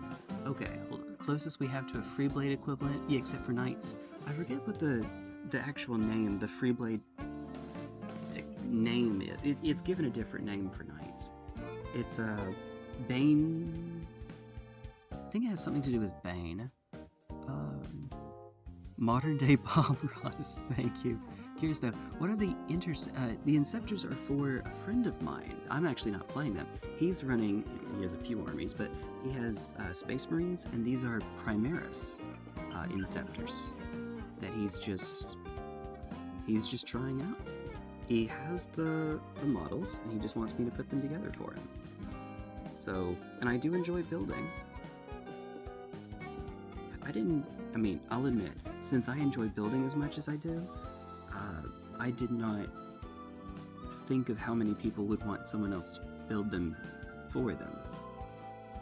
But yeah, it kind of makes sense. This part is a bit tedious. I'm the other way around with painting, and admittedly there's some people who very much prefer painting over building. But I'm just, for me, it is I'm a perfectionist, and it's easy, you may have noticed that, and it's easier for me to be a perfectionist with building than it is with painting, partially just because I'm better at it, and partially because it doesn't take as long, frankly.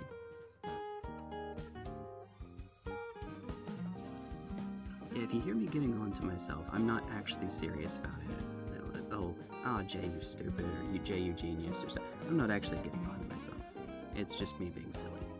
Is that really what it's supposed to look like? Yeah, it is. Let's, alright, they knew what they were doing, I'm sure. Do those. Actually, yeah, left, right. I can remember that. I can remember that.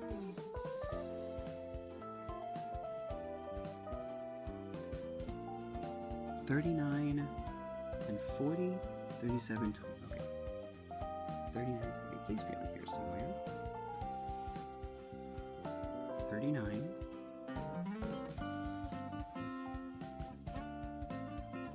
40, 30.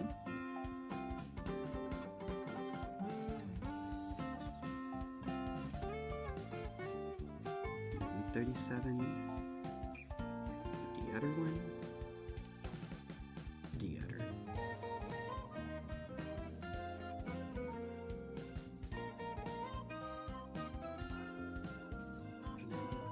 40, 38. Oh. Alright, back and forth and back and forth. 38 goes with the bottom one.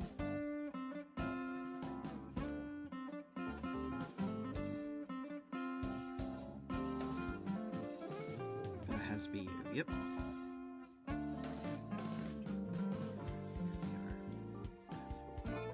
Give me just a second. Catch up. Chat. Okay. Let's see. Big chunk gravy on.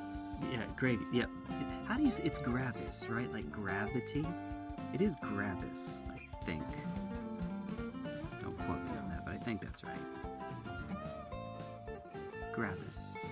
I remember someone posted in our little store's Discord server about them saying it's all gravis, and my response to it was the Snoop Dogg, it's all gravy, baby.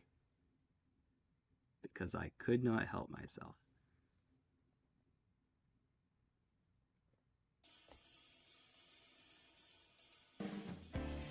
There's another flavor list for you. It's all gravy, baby. I got them mixed up, didn't I?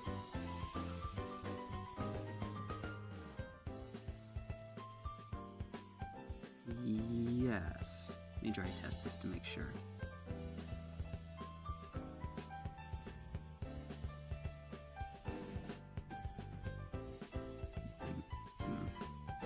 Yeah, it has to be that way. Okay, that's what it's meant to be, I guess. Huh. Gravis, right? Yeah, excited to start my Iron Hands.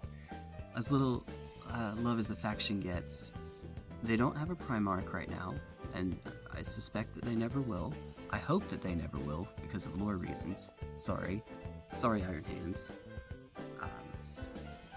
And they're a small faction. Even to this day, they're supposed to end up being a fairly small faction.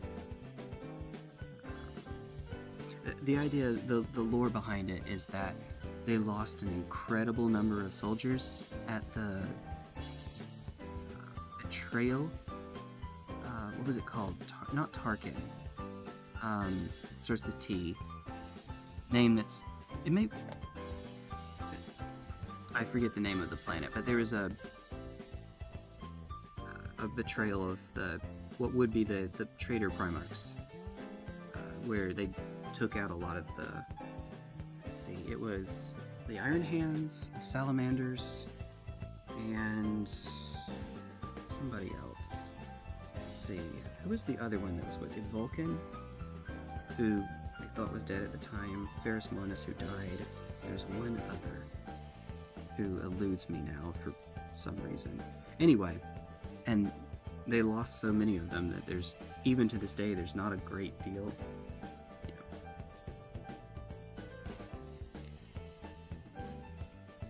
It's sort of like a population bottleneck problem, where in real life you can have some animals where their numbers get so low that it's difficult for them to build up again. They have to start off from a smaller number, so every time they reproduce, even if it's multiplying from a smaller number. So it's pretty slow. 52, 54. cheetahs are that way, for instance. Cheetahs had a much more severe genetic bottleneck than, say, like humans went through, for instance. And so, effectively, all cheetahs are inbred.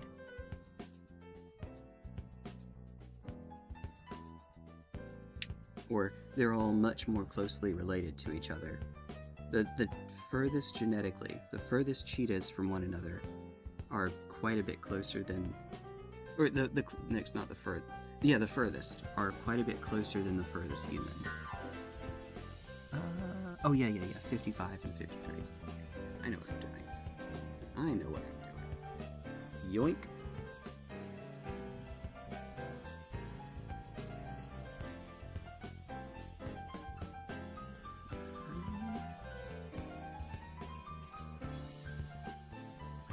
Randomly make it into a conversation about, look, I like genetics and evolution and all that stuff. It's just it's a fascinating subject. Alright, what did I miss? A bunch. Oh, he did. We accepted and enjoyed. True.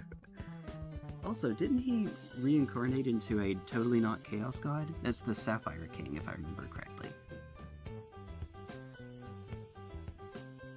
This is very much one of those stories I didn't read but saw plenty about.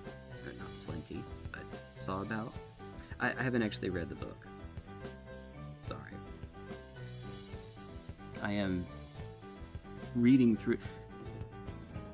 I'm reading through the modern-day Iliad that is the Horus Heresy, one book at a time. And I haven't put as much towards it as I would like. Modern-day Iliad.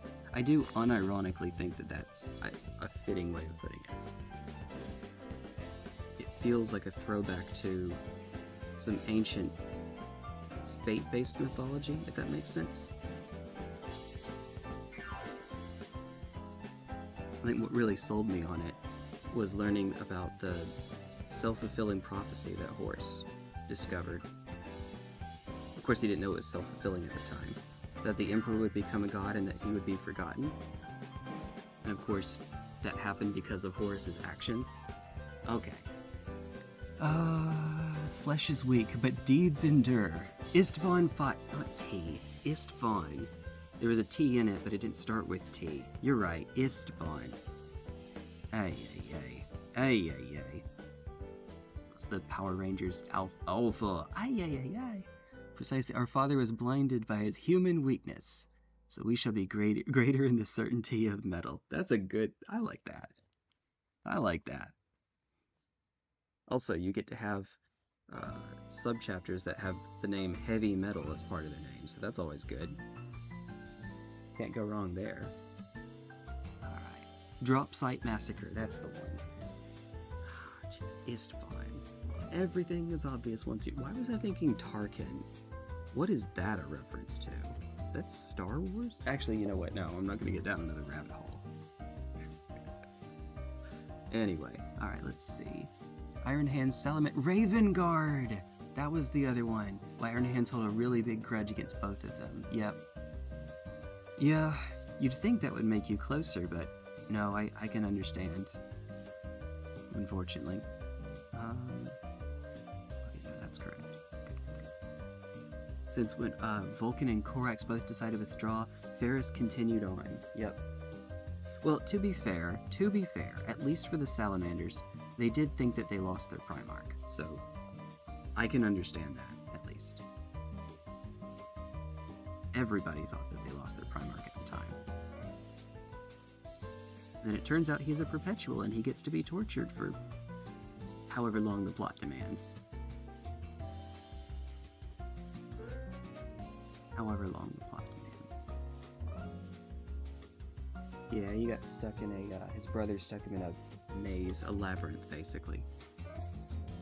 Because... dramatic irony.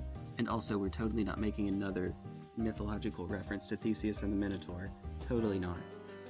Iron Hands hold a big grudge against Salamanders, as they blame them for being weak and abandoning their father. Yeah. I get it. Let's see. I'll just jump backwards a bit while those are drying. Oh. Oh. Alright. Number 3. This should be number 2. This should be number 1. Please, please, please tell me I have not mixed those up. If I have, I'll find out here very shortly.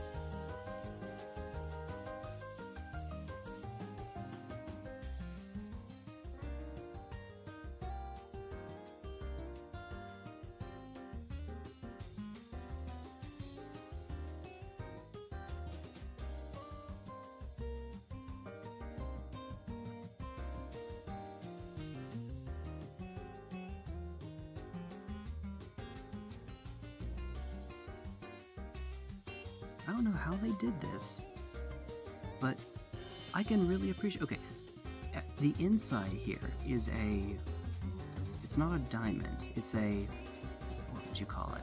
It's not a rectangular prism. Wrong. It's a prism here that is slanted in such a way that if you try to put the wrong arm onto the model, it won't fit tightly enough. Whereas if you put the right one on, the shape is just different enough that it fits perfectly. It makes it where, basically, I got the arms mixed up, and if they had not done something like that, I would have put the wrong arm onto them. Not sure what difference that would have made, but it certainly wouldn't have been great, right? It would have looked wrong. It would have at least looked different than the picture. Oh, wait, no.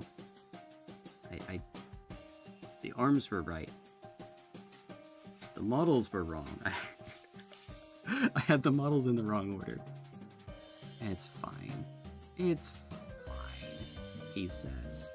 He knows what he's doing. Look, we're already here. We're already at the dance, and I don't have that much time, so let's just get ourselves a bit of a move on. Salamander's enthusiast Vulcan did nothing wrong. I mean, he couldn't have... He died, totally. If anything, if you had to blame someone, I would think you wouldn't blame Vulcan, you would blame the... you'd blame the Salamanders for leaving. Because they left when their Primarch got Shrek'd. Shrek'd. Somebody once told me. Unless they want to say, well, we blame the Primarch for being weak enough that he fell in battle, which I guess they would do, actually. They would say that. Never mind. Never mind, that's exactly what they would say.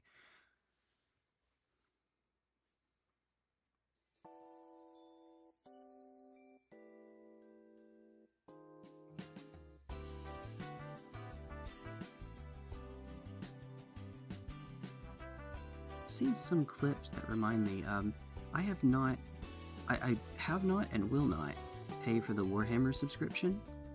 Ooh. Hold on. The, you know how you can pay to watch their animations and whatnot? Yeah, I have not and I will not. But I've seen clips of one of them going online where it's the one with the salamander named Sakan, where he's talking with an Ultramarine who brags about how 3/4 of living Space Marines draw their genetic material from the Ultramarines, or 3/4 of Space Marines draw them from the Ultramarines. Or maybe it was 3/4 of chapters. That might have been what he said. Well, part of the reason for that is that the Ultramarines got out scot-free during the Horus Heresy. They weren't at Isfon 5, and they weren't at Terra during the siege. So, you know. You know.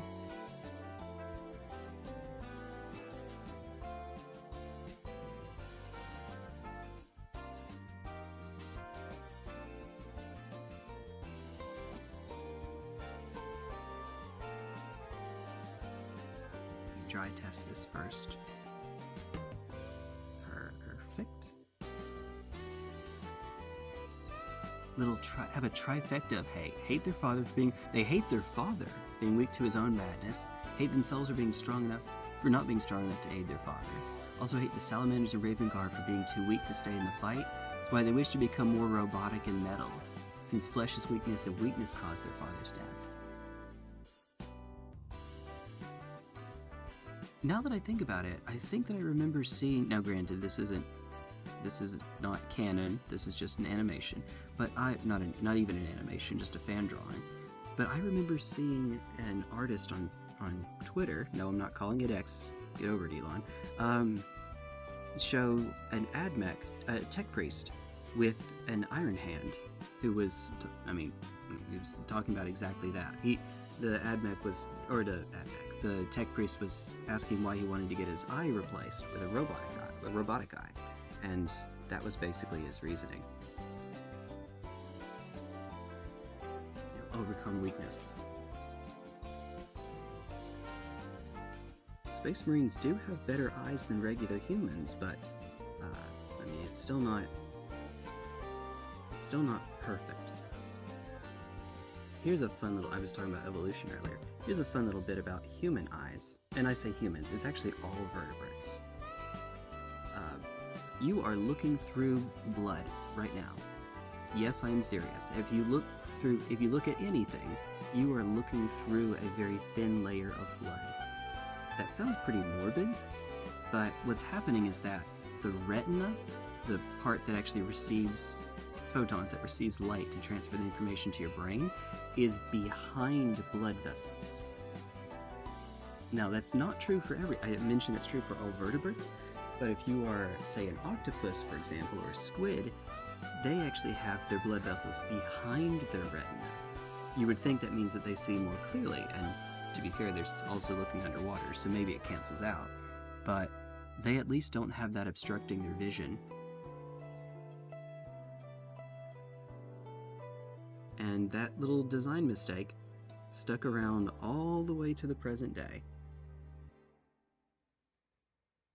Oh boy. For hundreds of millions of years.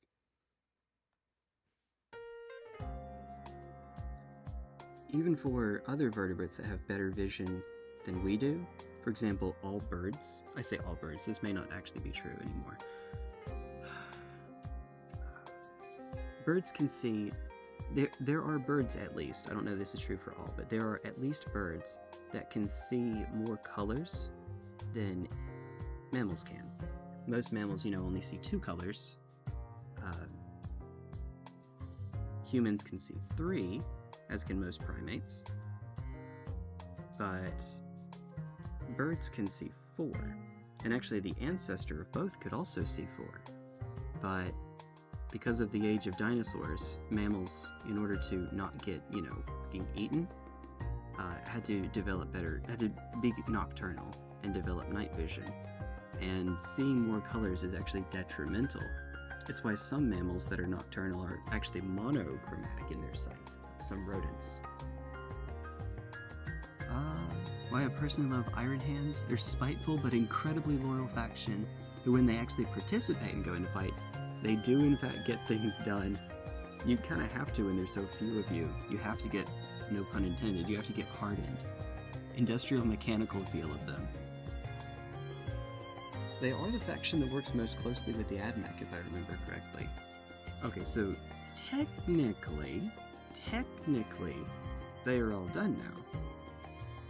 Technically. I still have to actually put them onto their backpack. They're not done. I have to put them onto their backpacks.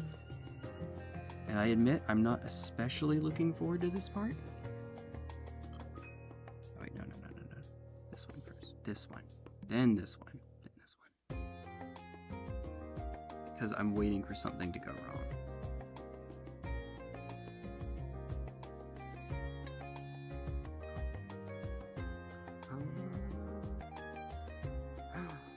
Oh no.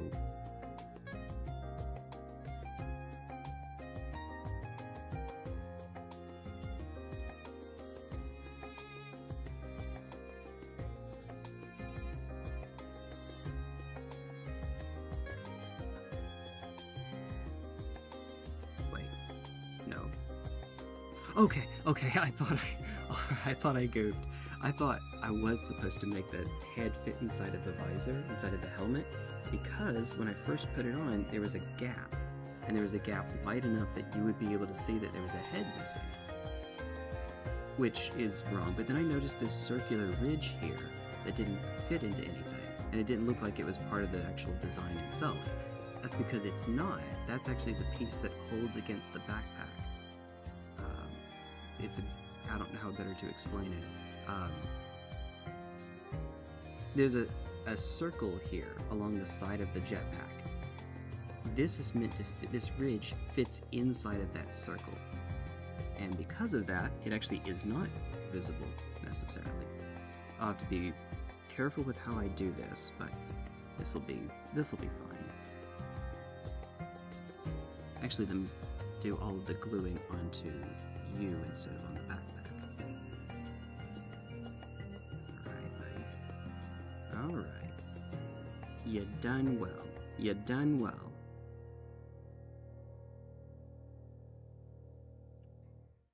Yeah. As much as I enjoy the lore, I know that there are people that know so much more about this than I do. Which is to say most people, I imagine. But I do rather enjoy the lore. You know how there are some people out there that really like the product and hate the company? You know, that's true for a lot of people in Nintendo, or used to be for Disney. Now I don't know how many people like the product anymore, but well, at least the older stuff, right? What's another example? I think I'm that way with Games Workshop at this point. I'm not a huge fan of the company, but I really like the game itself and the world building behind it. Even as they seem to be undermining their own lore here and there. Wraithbone.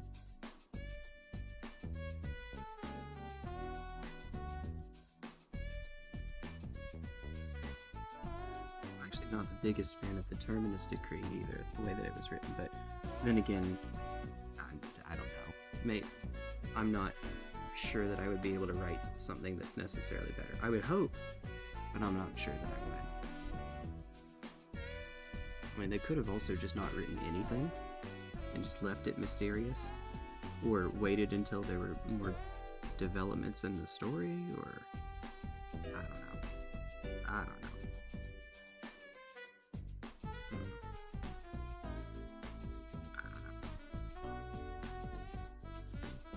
It doesn't actually matter.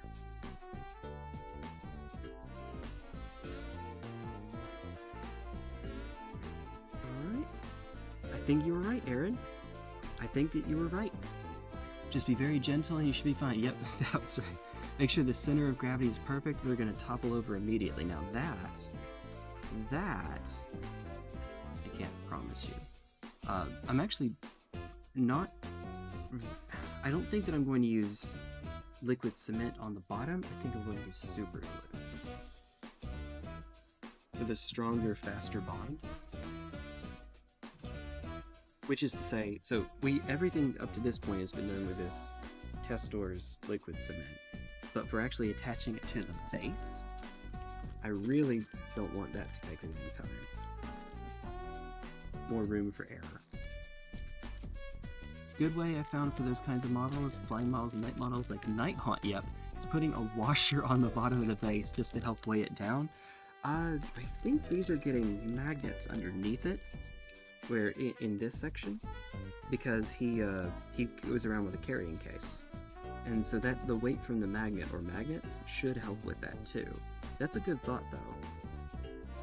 I'm not going to do that part for him, because he hasn't told me for sure that he is. And if he is, he should be the one to do it so that it matches the polarity of the other I don't think it would be right for me to do that part. Oh. Speaking of, wanted to make sure I didn't get a message from him. Oh my goodness. Uh-oh. Uh-oh. There's a lot of super glue left in here, but the tube might be shut.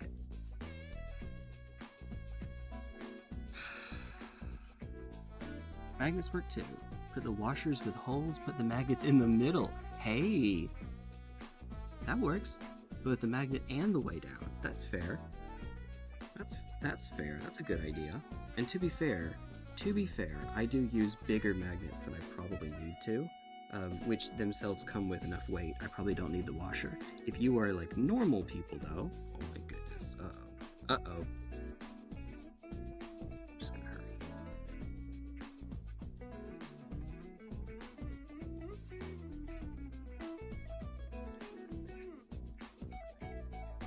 Well, There he is. I'm sorry about that. I think the internet dropped out on me for a moment.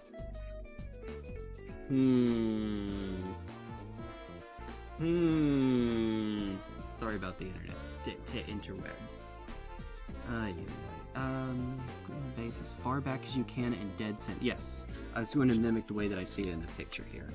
But right now, I can't. I know that there are supposed to be some ways that you can get the glue here to come up, but for time's sake, because I only have about half an hour left, but if this is the last thing that I have to do, maybe I do have enough time to use the liquid cement instead of the super glue.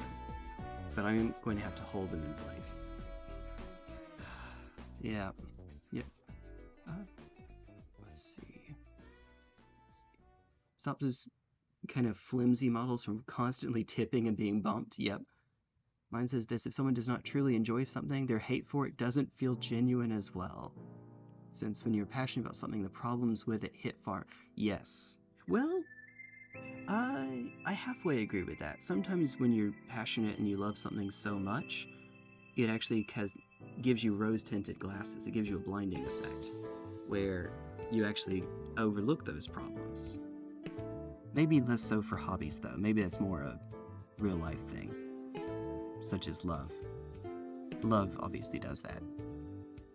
Very isopropyl alcohol. Ooh, okay. What I was going to do, and with so you can run it under hot water, partially because the hot water can get inside of the crack there and try to loosen it that way, and partially because just warming it in general expands and loosens it. But that could also work.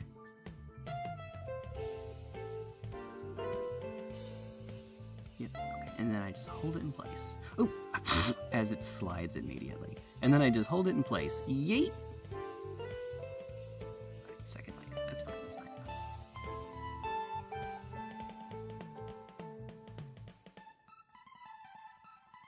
There's actually no way to put this model over the base where some part of it isn't hanging over.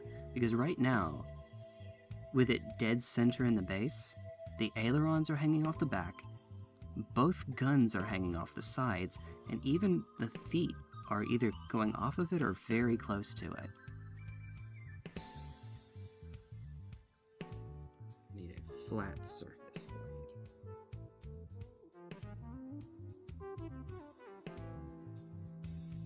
it. There's unfortunately no way that I can get that to not hang over the edge. The model itself is just too big.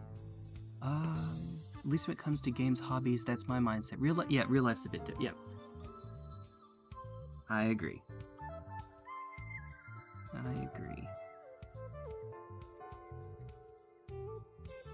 I think that's part of why I'm such a perfectionist, too.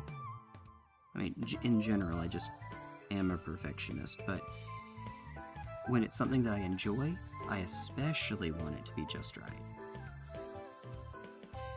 Scoot this guy back just a bit. Played the game for like 60 plus hours. Feels more genuine from them since they actually have taken part in it. Have at least some understanding of it. I agree. Actually reminds me, I was watching I love playing Elden Ring. It's, I think, my most played game on Steam, and one of my most played games, period. It's maybe number 3 at this point. I was watching someone who has played it, however, for 2,000 something hours, making some critiques, and yeah, I came to the same conclusion. That person is, their opinion matters a whole lot more than the, 10-hour reviews that you see on Steam. Which means that person got stuck on Morgoth. Or Margit, wouldn't even be Morgoth at that point. No, it's fine. I love Elden Ring. Favorite game, period. Well, okay, this is actually over the flight stand jump. Hope it did. Putting them together separately like that was a really good idea, Aaron. Thank you. That made it a lot easier. I think.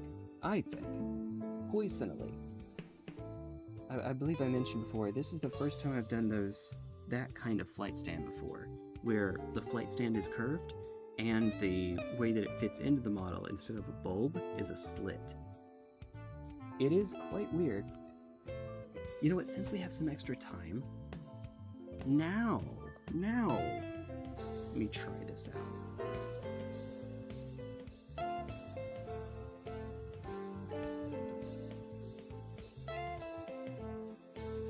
No, we'll do that later. I'm gonna go give myself a workout. Alright. The ones that are in chunks, let's call them.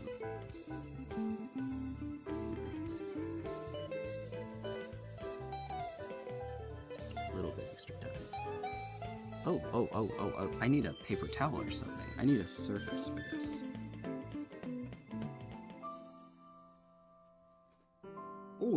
Or, and hear me out, weird flight stands for sure, especially for bigger models. They are some wild ones. You look at this big old model, it's a Primaris Marine, so of course it's bigger, and yet it's on this itty bitty little slit that is totally not going to snap off at some point.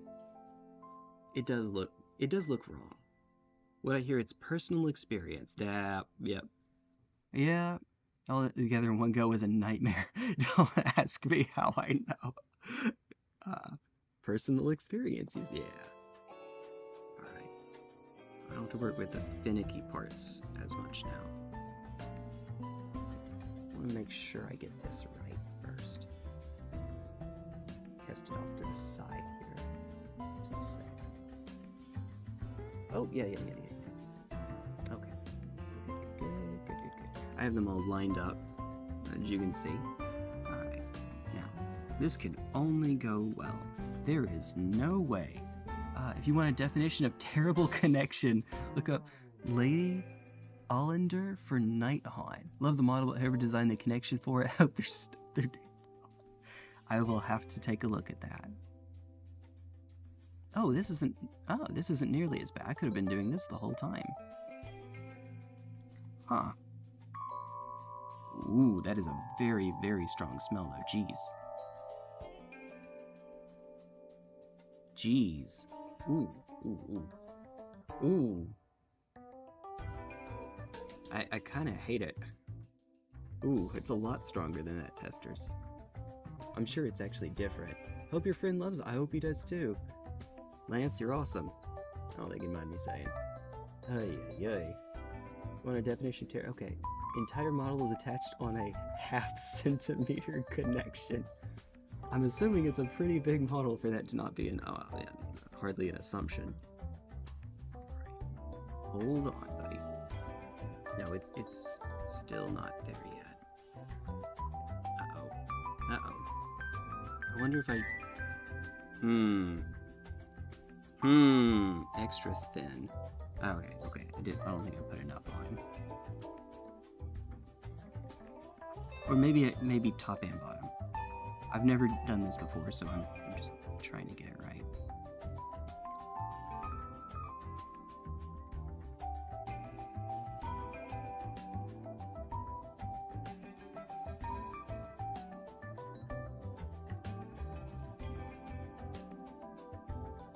Alright, you. Is there some way that I can set you down?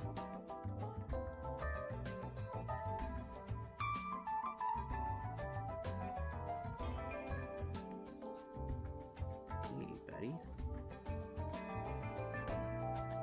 Oh, wait, maybe I can't. I can set it down like this. I can... God dang it.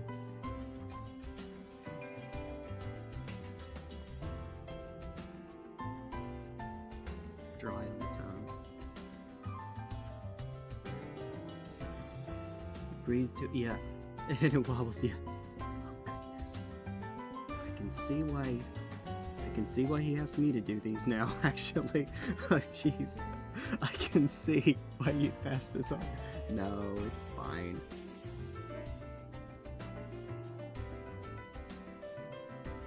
This takes longer to bond, doesn't it? Set you right here. Just a second. Maybe okay. I'm trying to balance it here. Get it between the blanket and the not invisible, but better than a solid surface, I suppose. Blanket. The blanket's green-ish. It is. Alright.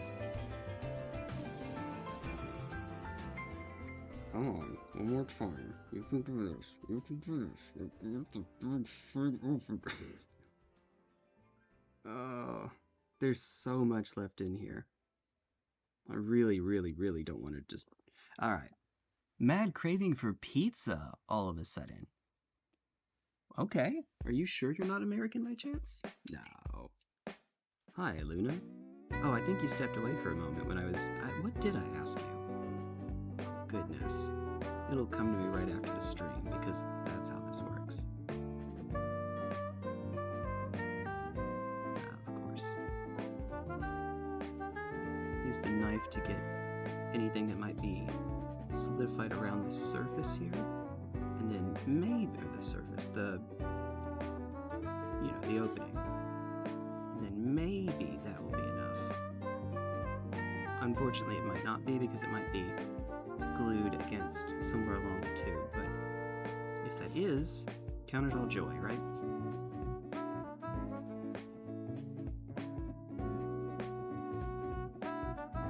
Just poke myself, as one does.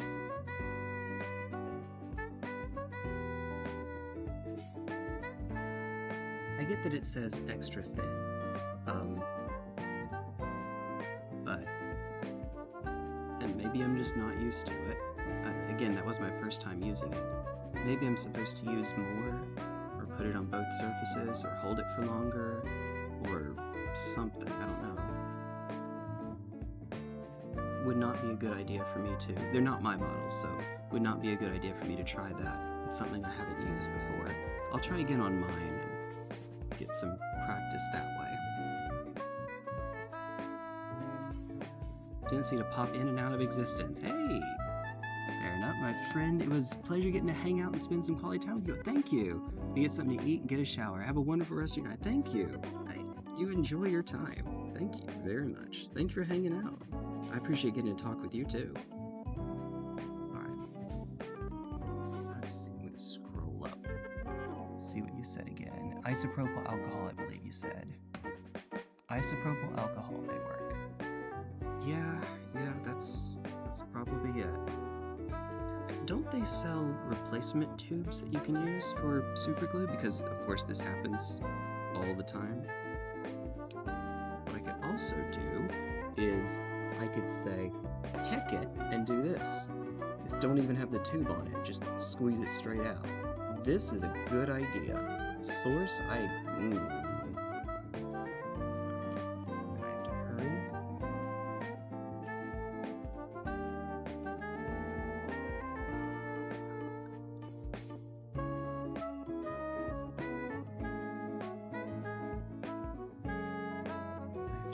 This part though, because otherwise it will dry out and it will do that very, very quickly.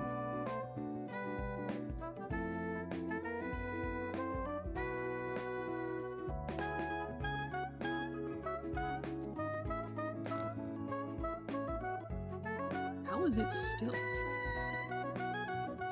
Alright, come on now.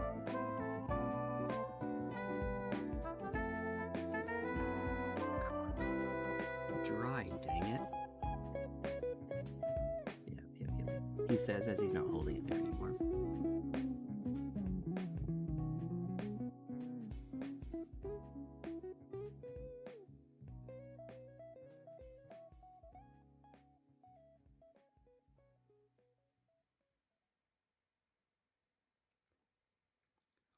Hold it in place.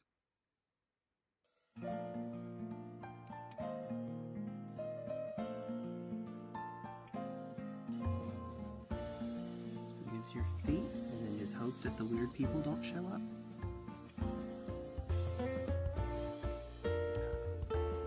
It's fine.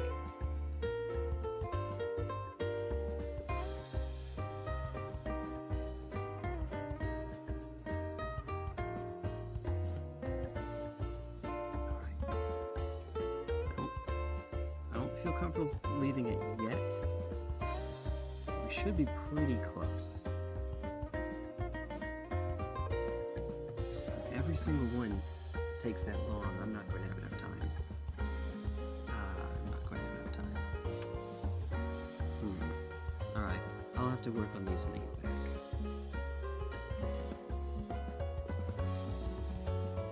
But let me at least get this one put back together.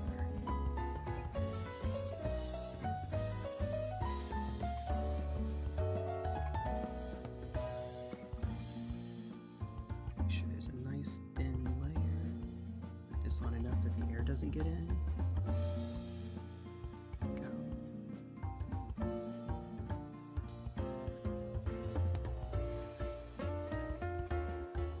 This smells pretty strong too. I'm the kind of guy that I don't even like being around nail polish when it's fresh, when it's open, because it smells too strong for me. So between the Tamiya and the glue, I am having a good old time right now. Everybody's DS3 deaths in order. Wizard, Mahatma Gandhi, Naked Weeb, Tar Snake, Dragon. Wait, okay, I know what the first one is. Mahatma Gandhi. Mahatma Gandhi. Okay, Naked Weeb is... Wait, is Mahatma Gandhi... Wait. Naked Weeb is the swordsman outside of Firelight Shrine. Tar Snake... Wait a minute. Wait a minute, so Tar Snake would be before the Naked Swordsman. What's the order? Gandhi is... Oh, Gandhi's Gundyr. Oh, okay. I was trying to think of some sort of... someone that doesn't attack you. You know, pacifism. But no, it's Civ Gandhi. It's that Gandhi. I've told you before, Luna, about, you know, in Civ, in Civilization, you know, the strategy game, that there's a glitch, one of the most famous glitches in gaming, where Gandhi is a nuclear powerhouse. Basically, he starts out, his aggression is supposed to be, it's supposed to be on a scale of 0 to 255, a 1, and that part does work out. That is how it works. It's very peaceful, but the problem is that at some point, when he levels up, he's supposed to lose 2 points. Well, what's 2? Oh, it's 1 minus 2. You might think the answer is -1, but that's not how computers count. Instead, you get an underflow, so it goes 1 minus 2, 1, 0, 255. And Gandhi is the craziest nuclear cowboy you've ever seen in your life. Gandhi's over there trying to nuke everything. Tar Snake is Pussive Man. Oh, see, that's what I was thinking was Gundyr. Is it the phase 2? And then Dragon. Of course, it's the, you know, dragon. That one's easy. That was, speaking of, that one went much more quickly. I wonder how if I can at least get the waist secured for each of these before I have to go. I also already have my coffee made, so I don't even have to make coffee before I leave. By the way, I'm the kind of person now, I did not have work today, and yet, here I am in my work clothes. You know, not all dressed up, well, I say khaki slacks and a button-up shirt. Because... why not?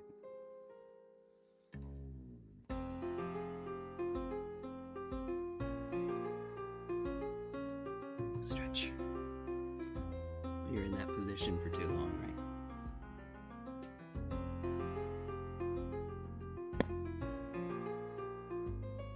Today is actually going to be Evangeline's first day of soccer practice. Oh, excuse me, Luna, football practice.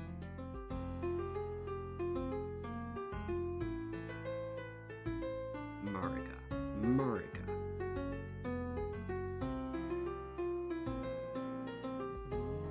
hurry and sing. Football practice. You do say football where you live, right? You call the game football, I think? course, in America we have football, and we have American football and association football. So football and soccer. That's how we do it here. I forget the etymology behind soccer, but it's something about the British, I think. So we can all blame the British. No.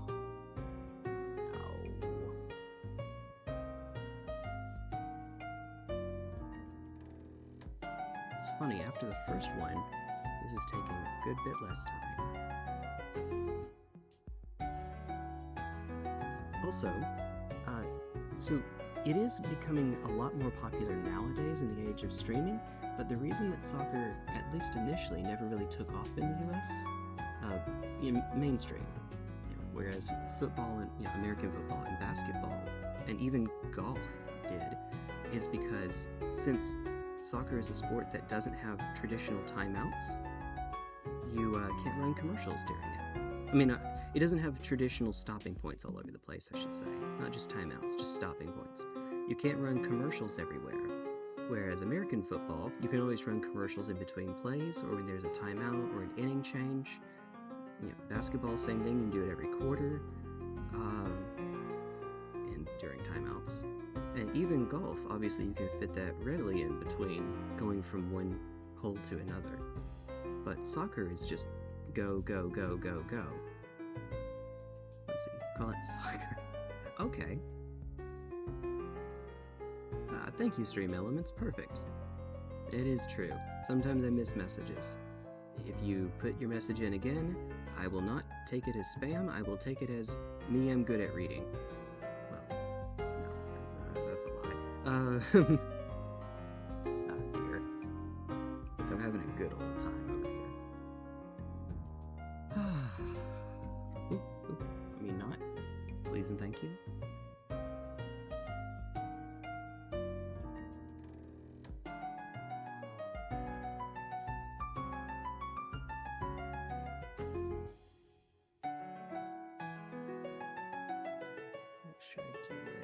There we go.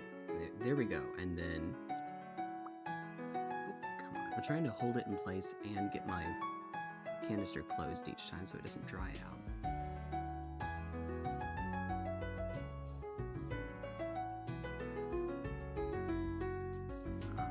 Heck it.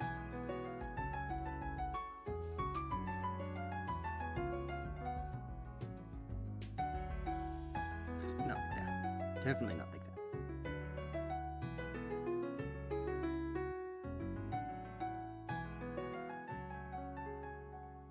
To trust that we don't have those people right now. No, we're fine. We're fine. I have my feet on camera. No one has said anything yet. It's just been me. So maybe I'm overthinking it. Maybe. Definitely, actually.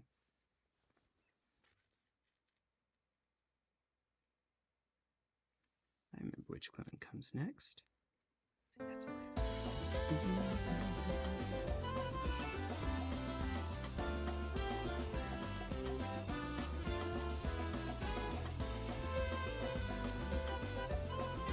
Oop, oop.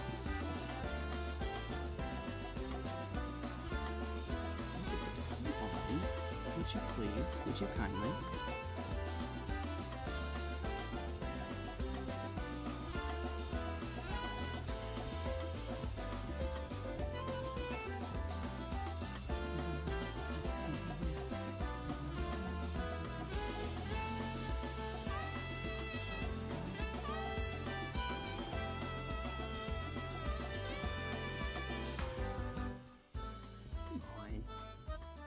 Get it together.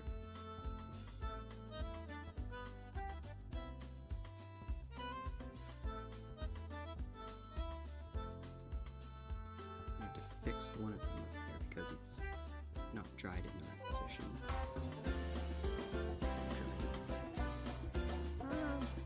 Actually, that's fine. That one, though.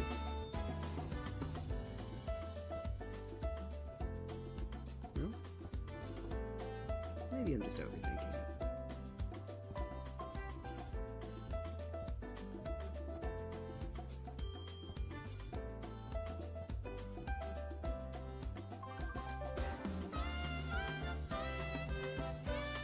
looks wrong, but I think it's right.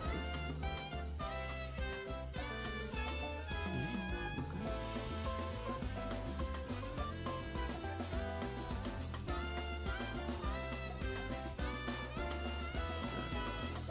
Abbey Road going on.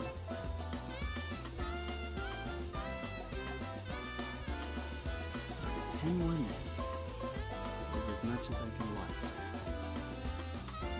right now.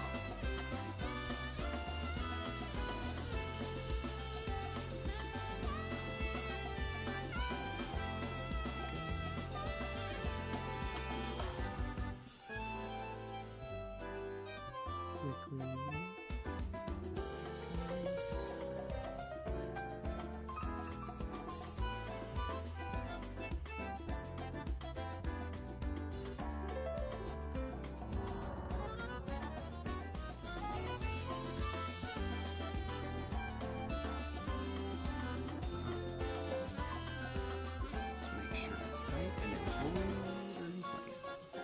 Without popping the alien modules, Jay. Do not do that. It'd be less than ideal.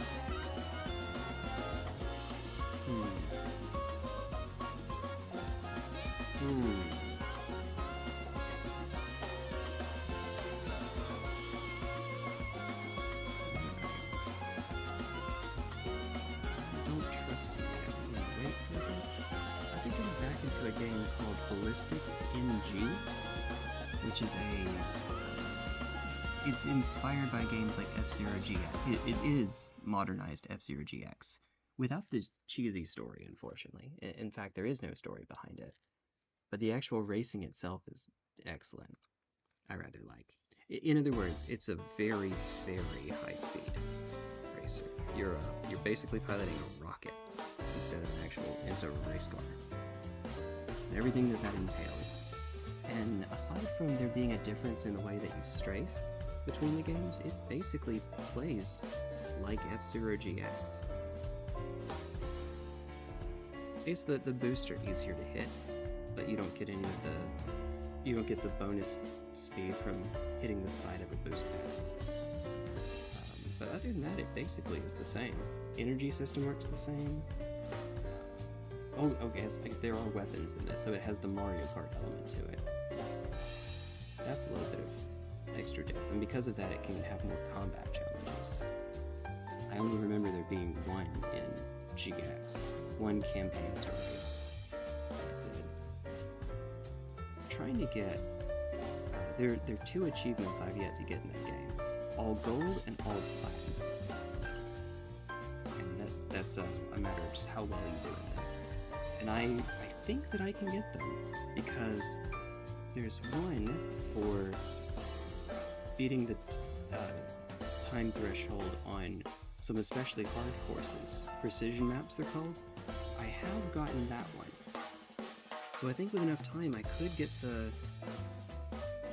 platinum on all of them, but goodness, it is proving rather difficult now.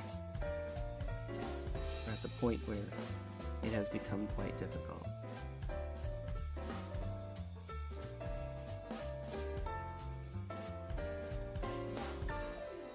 Talking with a friend of mine who gifted me that game, actually, about how hard it's been. I'm at the point where I don't actually play the game on stream very much, because I'm just grinding, and I'll admit it does actually get rather frustrating. I do short sessions of it where I play it for a little bit and then take a break, and play a little bit and take a break. Because since it is a high-speed racer, it is quite volatile. You can just make it 95% of the way through the race, hit the wall one time, or your opponent has a weapon that cocks you, and then suddenly you lose the race and have to start all over. Yeah, that is admittedly pretty frustrating. I love the game, but that part is admittedly pretty frustrating. But that only really matters if you're a completionist like me. Otherwise, yeah, you don't have to. You don't have to let that bother you. Get in place.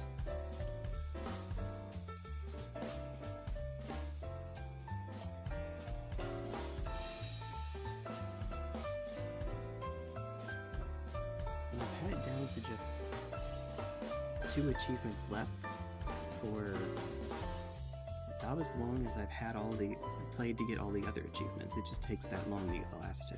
The last 2 are get all gold medals and get all platinum medals.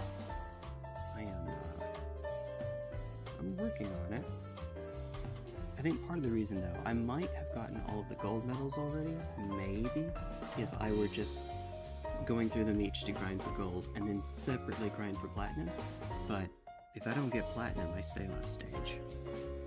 As soon as we figure out how to reconnect the brainstem as though it had never been severed, getting my brain transplanted into a genetically modified clone of myself. You and a lot of people, that would be really cool, actually. I would be alright with that. While it's drying, be a perfectionist and fix something there. I would like to do that too. I mean, I'm sure I could. What genetic trait would I change? Well, okay, figuring out the eyelid thing the retina thing from earlier. Dry, maybe I put too high, put too much on, didn't I? I need to just sit here for a bit.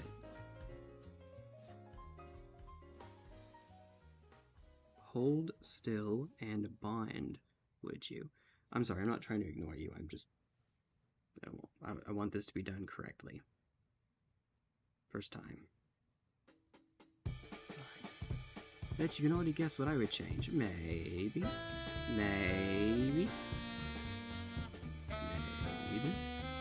You know what else you could do? You could even just make a perfect clone of yourself, but younger. And then, start over in your youth again. Of course, fitting an adult brain means you couldn't be a child. But, start over from being a young adult. And then just do that over and over and over again. Every time you have a midlife crisis. Like, hold still, for the love of goodness. Yeah, 4 minutes before I probably need to call. For me, I immediately think of, look at all these silly, ridiculous traits that humans have. Let's see if we can fix those. In other words, I'm being a transhumanist. Rather not be a perfect... Well, yeah, okay, fair. You make the corrections that you want to make first, and then you make a perfect clone of that one. How does that sound? Make all the changes you want to make first, and then do it. Oh, here's another one. I mentioned that about the blood vessels in front of the retina. Every mammal has this trait where... oh dear, I forget what it's... There's a nerve that goes...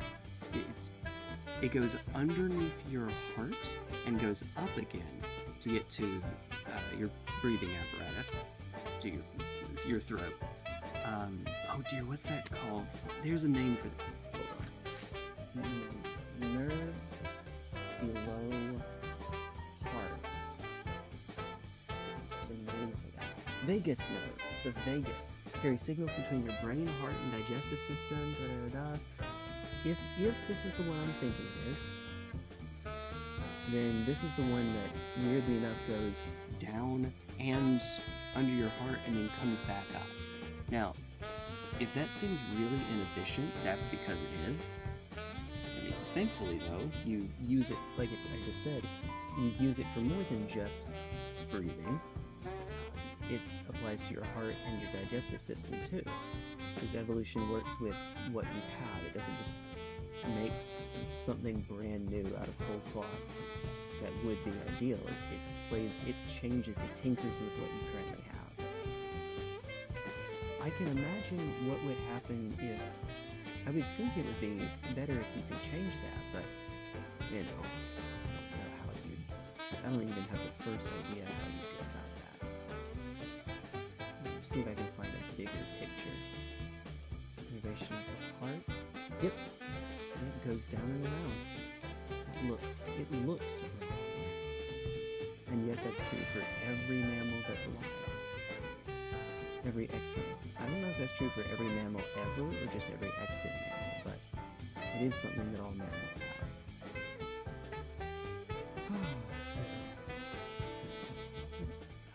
here's another thing. Humans, if I don't have something, if I don't consume a food with vitamin C in it, I will die. I will get scurvy. Same for you. Same for every human as far as we're aware. But what about if you have a dog or a cat? Your dog not only doesn't need an orange, it can't eat an orange. The orange is poisonous to it. And yet, if that dog only ever eats meat for its entire life, okay, weird example because it can get the vitamin C from the food it eats, but it never has to have any fruit, any vegetables, and it'll get enough vitamin C just fine. That's because their bodies synthesize their own vitamin C from glucose. Humans do not. I don't know if it's every primate or just most primates don't. Which is fine, we supplement it into our diet, but what if we didn't have to? To be fair, it is less metabolically taxing to not make your own vitamin C. So if you don't need to, it is better for you to not. But it does mean that we have to worry about things like scurvy. Alright. Make a grand total of 1 change. Let's learn about some detrimental genetic predisposition I have before then. We probably have loads, all of us probably have loads of those. I have an increased likelihood to have Alzheimer's, for instance, which is something I need to watch out for. I'm supposed to get more sleep and eat well and make sure to always be challenging my brain. But both because of a family history and because I'm ambidextrous, that's actually something I have to watch out for. So that's a depressing note to end on. That's a really depressing note to end on. Yeah, so ambidextrous people are significantly more likely to be at risk of Alzheimer's. It's probably one reason why humans are not. Every other primate is either all entirely one-handed, that only use the right hand for instance, or is entirely ambidextrous. Humans are the only one that varies. Some left, some right, very few ambidextrous. And it may very well be the case that being ambidextrous is a downside for a species that lives as long as humans do, because you actually do have to worry about the Alzheimer's risk.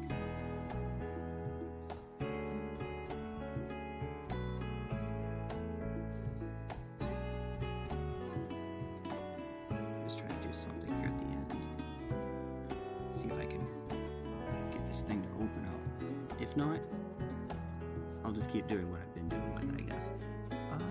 Wouldn't change my predisposition to mental disorders like depression because they've made me who I am. On the one hand, I can kind of understand that. The mind feels like it's a harder thing to make changes to because it seems like it would change your personality, and it probably would. It probably would. But on the other hand, any problem with your mind is also a physical problem. Which is to say, like for example, let's say that you have depression. One reason for that might be a lack of serotonin, which is a chemical problem. That's what I mean when I say physical. It means something that's grounded in nature. Alzheimer's is something that we can see in the brain. And it doesn't look pretty. Fun fact, it does not look pretty. It probably means I should be picking up some long-term care insurance, shouldn't I? If I know I have that predisposition. Oh god, this is getting depressing. Oh dear. Maybe, I won't have to deal with that. Maybe there will be a cure by that point. Maybe. Possibly. I should not assume that that's the case, though. Unfortunately. Yeah,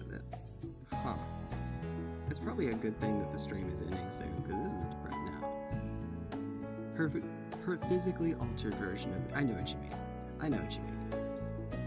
I wouldn't be against changing something in myself neurologically, but then again, it's also easier for me to say a neurologically different version of me is still me.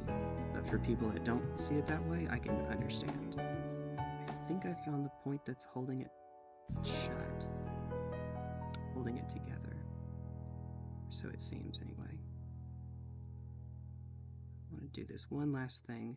If I can do it quickly, one last thing before I go, without stabbing myself. Right.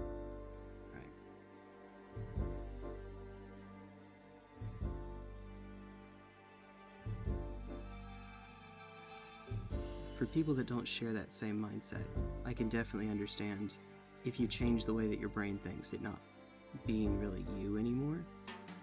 I remember seeing a conversation about it was a hypothetical being posed on Twitter, where the poster was saying, if you have gender dysphoria and you could take a pill that would fix your gender dysphoria, so obviously it's not changing your sex, it's not changing your physical characteristics. Well, it is, but it's doing it internally. It's changing your neurology. It's fixing the dysphoria part of it. So you don't change, right? But your brain changes, if that makes sense. The rest of your body outside your brain doesn't change. You know what I mean. Asking people would they be alright with that. And, you know, you had a pretty good batch of mixed responses that basically boiled down into mostly two primary camps.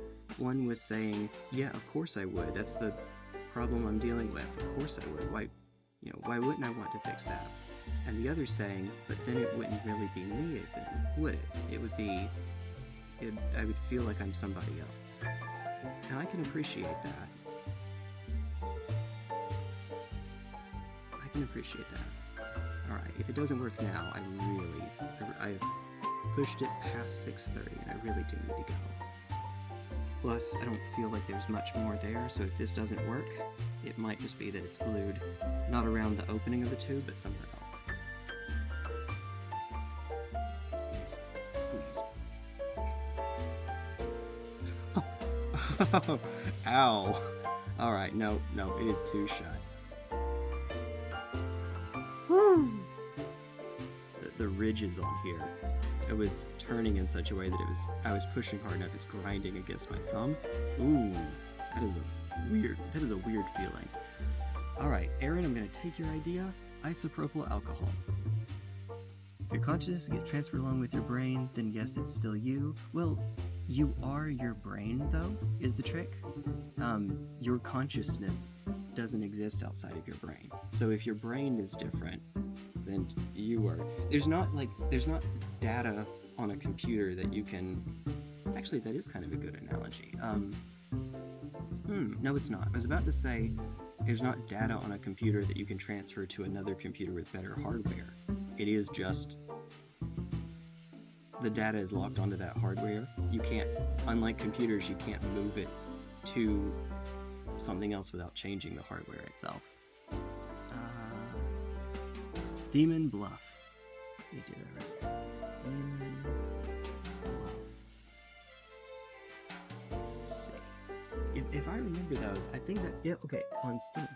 I think that was a pretty, I don't know if it was an even split, but at least from the top comments, it seemed as if it was about an even split.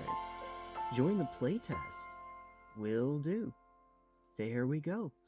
I will take a look at that. It's a card game? Oh, it's a roguelike card game. Heck yeah. Ah, fair enough. Alright. Oy, oy, oy. For right now, I need to stop. I need to go so that I can get to Evangeline soccer practice. So unfortunately, didn't end up finishing these during the stream. When I get back, I'll work on them and finish them up. But for right now, I have to go. Thank you, folks, for hanging out with me. I appreciate it. For such a short 3 hours is a very short stream for me. I appreciate getting to see you all. And Luna, Aaron, Dark Angel, Butler, the Butler. There we go. Fantastic Unicorn King, and Silver Scratch-Built Productions. Thank you. Thank you all for hanging out. I appreciate it. Cheers to you all, right? Alright. Let's see, to whom can I redirect everybody? Let's see. Who all is live right now? Oh, well, hold on, I have to actually refresh my dashboard. That's right. Now I have to refresh my dashboard because it doesn't update who all is live. So I might send someone to a stream that's already ended. Let's see. Oh, speaking of that hypothetical I was giving, I can actually send you over to the guy that made that hypothetical. Yay, that'd be kind of fun, actually.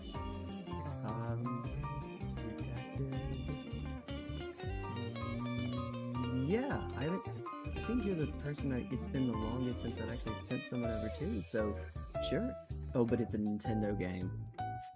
He is a self-described Nintencuck. Yes, that's the word he uses. Like, he's aware that he probably shouldn't be supporting Nintendo, but he still likes the games a lot, so he does. You know what, fair enough. I may disagree, but to each their own. That's more than alright. Alright, if you don't mind, when you go over, if you'll say hi to Deb for me, I'd appreciate it. Alright, that's, anything else first? Well, if there is, unfortunately it's going to have to wait for later, because I need to make some coffee, grab a snack, and skedaddle. Hence the short stream.